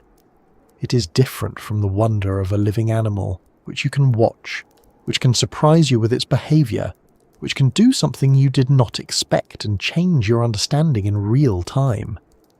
The wonder of a fossil is quieter. It is the wonder of a closed door that you can see light under, of a voice that you can almost but not quite make out. You know something was there. You know it was specific and real, and you know that the distance between you and it is so vast that no amount of careful work will fully close it. Stethacanthus leaves you with that feeling. It is one of the more honest fossils in that sense. It does not pretend to be fully understood. The Anvil structure is right there, visible and strange and documented, and it simply refuses to yield its explanation completely. Some animals from the deep past are easy to interpret. Their anatomy maps onto something familiar, their ecological role is clear, their behaviour can be reconstructed with reasonable confidence. Stethacanthus is not that kind of animal. It is the kind that reminds you how much of life's history is still sitting in the rock, still waiting, still carrying questions that no one has yet found the right way to ask. New specimens are still found, occasionally. The Bear Gulch limestone continues to yield material. Other carboniferous sites around the world, in Scotland, in North America, in parts of Europe, still have unexplored potential. It is entirely possible that a future field season, a future preparation of a slab that has been sitting in a museum collection for decades, will produce something that shifts the interpretation. A specimen with preserved soft tissue around the Anvil structure that reveals musculature or coloration. A behavioural association like the Falcatus fossil, the one showing a male and female together in what appears to be a courtship posture, that places Stethacanthus in a specific social context. These things are not guaranteed, but they are not impossible either. The fossil record keeps giving, slowly and unevenly, but it keeps giving. And so the story of Stethacanthus is not finished. It is paused, the way most paleontological stories are paused, waiting for the next piece of evidence, the next careful set of eyes, the next person who spends a field season in the right place and finds the right slab of stone. Science is patient in that way, even when individual scientists are not all. The questions accumulate and the evidence accumulates, and gradually, over years and decades, the picture becomes a little clearer, a little more detailed, a little less uncertain. Not all the way to certain. Probably never all the way to certain for something this old and this strange, but clearer. For now, though, the image we are left with is the one we started with. A warm, shallow sea. A shark moving through it, unhurried, with something extraordinary rising from its back. A structure that cost something to carry, that meant something to the animal and to the others around it, that was specific enough to be preserved in stone for 300 million years, and strange enough to still be puzzling us tonight. Whatever it was for, it was real. Whatever the animal was doing with it, it was doing that thing for millions of years, in seas that no longer exist, in a world that is now completely gone, except for what it left in the rock. Thank you for spending this evening here, following this particular story into its quieter corners. It is a strange and patient kind of subject, deep-time paleontology, and it rewards a certain willingness to sit with things that do not resolve cleanly. If you found something in this story that surprised you, or that you want to think about further, please leave it in the comments. This channel is better for those conversations, and the questions you ask sometimes lead to the next story. If you have not already, a like and a subscription genuinely help this kind of work find the people who will appreciate it, and it means more than it might seem. The Carboniferous Sea is gone, Stethacanthus is gone, but the stone remembers, and for now, that is enough.